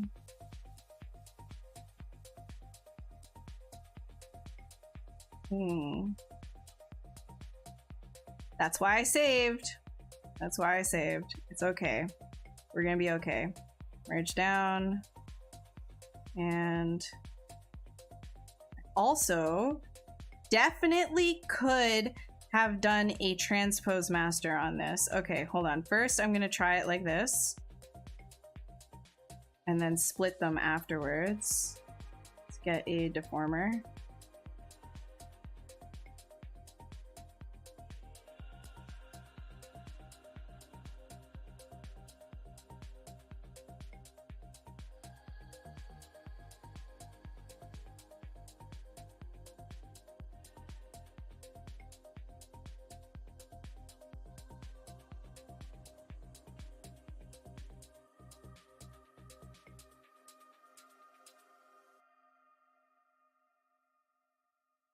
Isn't that kind of cool? I kind of love that.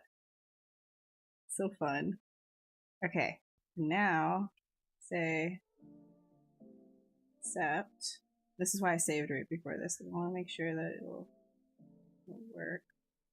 And then that and that and that, and then split hidden. Go. Hey, nice. Oops. No, you know what? It'll be easier if I do it like this. There we go. Okay, split hidden. There we go. Hell yeah, dude. Yeah. Very active. And then we can take these guys.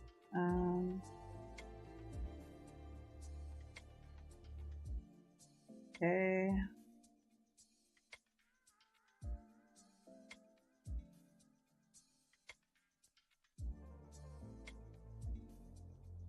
Oh, we're almost out of time, so I didn't even get to do the wings, really.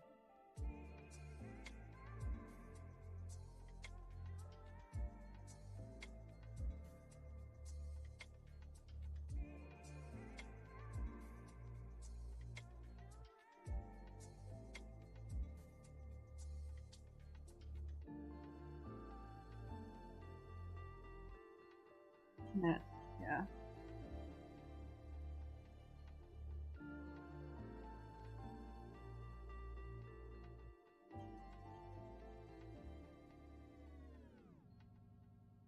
No, this is not a 3ds Max app. This is ZBrush. This standalone sculpting software. Yes. Oh, Link. Speaking of animating in ZBrush, there is an artist who does that, and he does it with is Alexander, I think. He does it with Sculptress Pro, and he uses the timeline. It's pretty cool. He's really good at animating little flowy things, and human motion as well, just like simple things like a hand coming up and things like that. Like he animates that like with sculpts in ZBrush. It's very cool. They did a what's it called? There was a spotlight with him here that they did. You should definitely check it out. It's super, super cool. What is his link? God. You know what? Let me just get the ZBrush spotlight that they did. Videos. Where is it? Not image breakdown. No. When was this? Run image breakdown. This must have been like a while ago. Man, time passes so weird for me. Ah, there it is. No. There it isn't. Ah, there it is. Okay. Found it. Here we go. Yeah, he's sleeping behind me. Alexander Lee. Very cool. Very cool stuff. Okay, thanks so much for hanging out, John. I hope you have a great evening. Any interested in the game dev thing? Yeah, for sure. Thanks for offering your help. That's nice.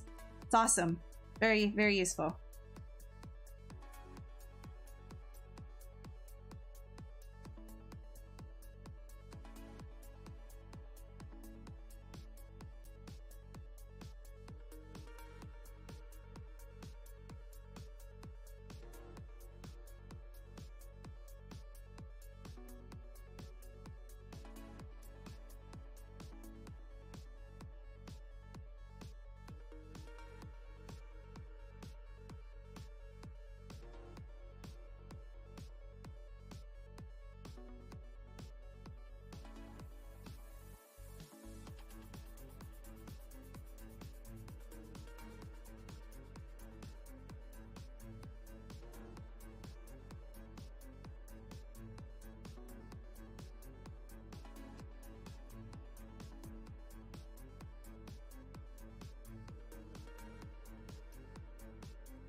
YouTube just said that?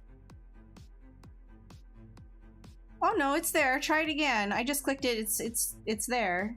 It's there, Link. Oh.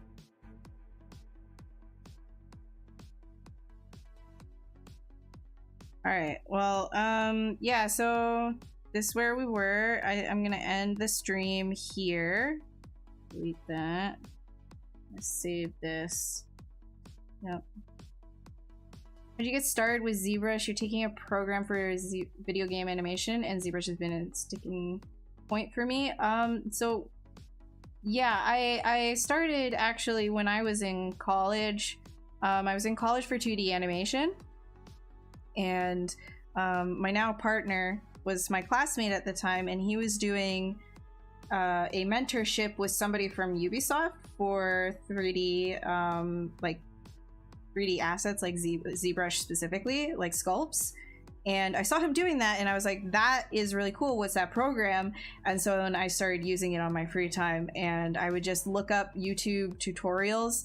But for the most part, I kind of just got dirty with it. Like, I got my hands on it, I got involved with it, and I would just use a handful of brushes to start, and I would just play around with it without feeling like it had to be perfect or anything. I just really wanted to sculpt stuff that I thought was cool and had fun with it. The big thing is just having fun with it, right? And if you don't have fun with it, you're not going to learn very well. So that's how I got started with it. But if you need specific resources to get better, I would recommend Michael Pavlovich, Ian Robinson. I would recommend, you know, even Shane Olson here on this. You know what, all of the artists here on this channel, but those are like those are the big ones for beginner friendly things. Anna Carolina has also got a lot of tutorials, a lot of like really beginner friendly tutorials, plus she's also an actual professor. I know, what a resume, crazy. Whereas I'm literally just like a artsy fartsy artist, right? So a lot of the time when you're watching my streams, you will not really get that beginner treatment. You can always ask me questions though. I absolutely want to help as much as I can. So hopefully those resources will help you. And then there's also zclassroom.com. Zclassroom.com will give you a lot of the tools, basic tutorials on all of like the tools within ZBrush. So if you're watching a tutorial and somebody says, oh, and then Dynamesh this, and you're like, well, what the heck does Dynamesh mean? If you go to zclassroom.com and you type in Dynamesh, there's like beginner tutorials just to walk you through what that even is. So it's a good way to kind of like multitask tutorials. Usually you're not going to find like a full beginner, like everything you need, like, you know, that you're going to be able to retain. I would recommend going case by case. Like when you actually find a tool that you need to learn more about, then jot that down and then focus on that specifically, like one thing at a time.